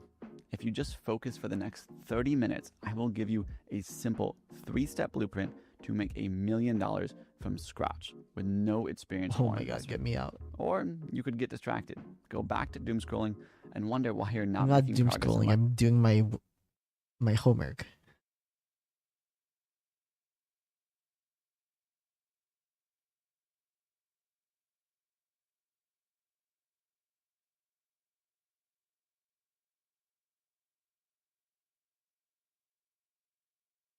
I'm preparing to leave the country. Oh, isn't this that white Canadian good dude? I need to talk to Yep. you about something that I know is going to trigger strong reactions from people in my audience. I want to leave the country My too. only Like, request is that you hear me out first, okay? The title of this segment is I'm preparing to leave the country. And before you start typing angry comments about how I'm abandoning the United States or whatever, I want to be crystal clear. I am not actively planning to leave the United States at this moment. I'm not packing bags. I haven't bought a one-way ticket anywhere for my family. What I'm doing is I'm preparing to leave the country should the need arise. And as I've said to people when they call in, if we all leave, we lose the fight by default. But so in other words, you're saying clickbait. Okay.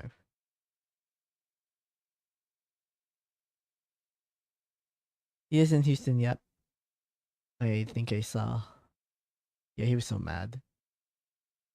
Yesterday, I was like, imagine living here, growing up here. It is boring here. It's like it's too hot to go outside anywhere. I'm leaving Upwork for this platform. What's this platform? So let me tell you guys why Upwork sucks. Upwork is just disgusting. I just hate. Okay. Promise that wasn't kept.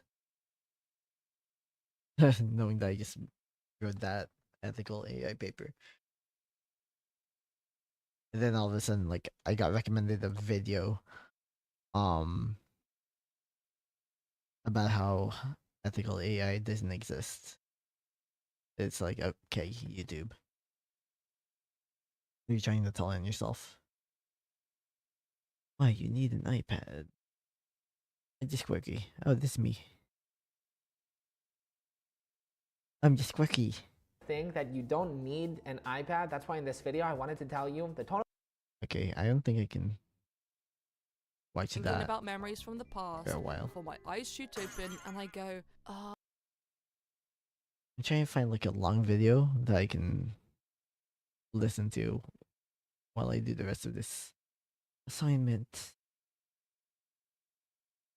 Hey guys, welcome back to my channel. Let's talk about the concept of friendships and autism. So let's get into it. If you guys enjoy watching videos bringing awareness to neurodivergency, ADHD, and autism, please give this video a like and subscribe to my channel to stay up to date for any new I used to videos be like in the that. future.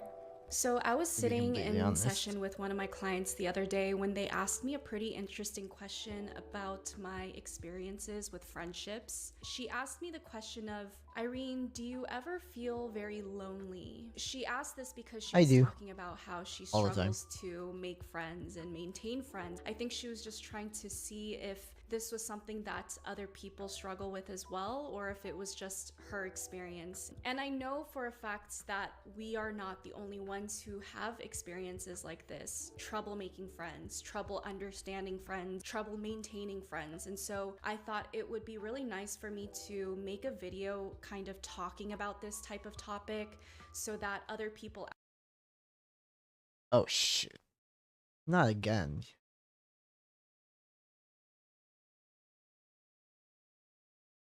Okay. I'm gonna have to figure out what the hell is going on here.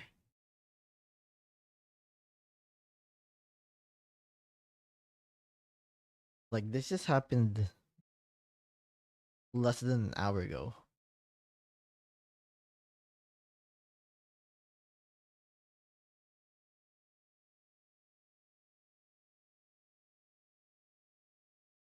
Okay.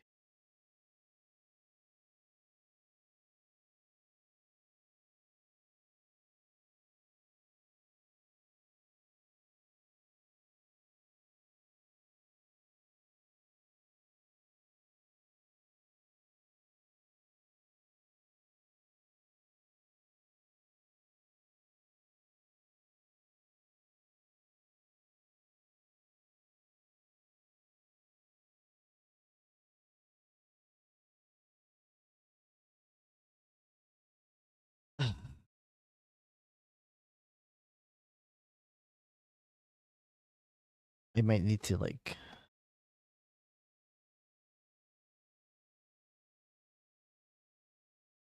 Yeah, I think I need to, like, change what I have assigned to that cam link. Because this never happened with, like, connecting everything to my MacBook, for instance, or my Chromebook, even. And I believe I have, like, a power thingy. What do you call it?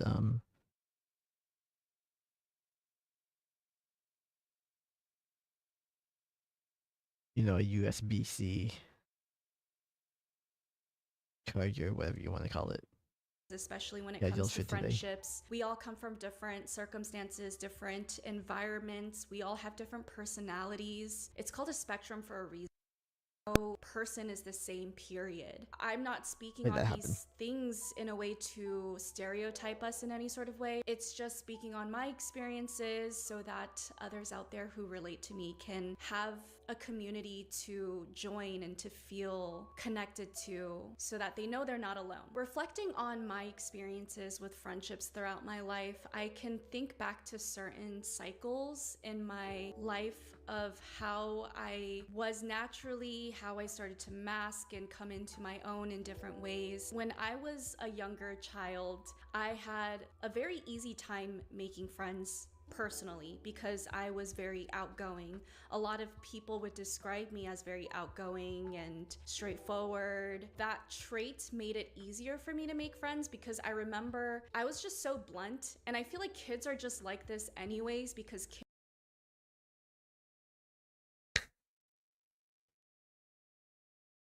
I hate this shit.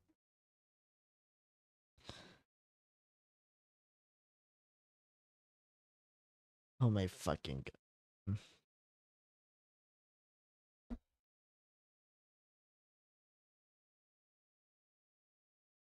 Yeah, I don't know what I want to do. What I'm going to do. I'm not doing this again. Bullshit.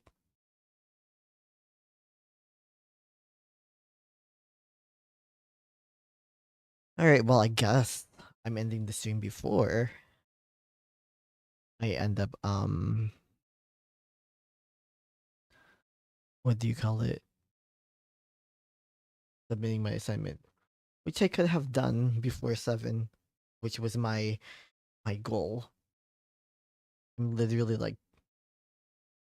probably a few sentences in a paragraph away from submission. Well, I guess I'm going to like watch YouTube videos while I work on my assignment and before the sentence comes out.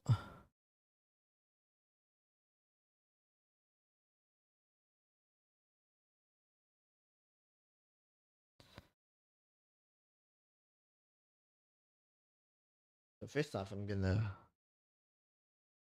turn off my Mac Mini. I was gonna change the source for my monitor, but I forgot that it happens automatically. Okay, and I don't like that. It's just stuck on that frame. Okay, well, this is goodbye. 3.5 hour stream. This time, I guess. And I feel like I was productive. I was hoping to do like some art stuff, some like gaming stuff, but considering that this is happening, I don't think I can. That makes me sad. It does. But maybe because I'm already almost done with my assignments, I can definitely just like work on my setup. I guess I'll redo my setup again. Just like move it here and then have this computer that I'm using right now as like the what do you call it? Just have it as like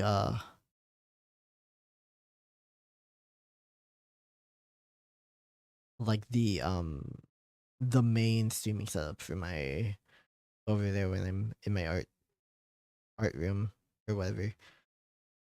Art studio. Alright. Well, I have a plan now, and that's good.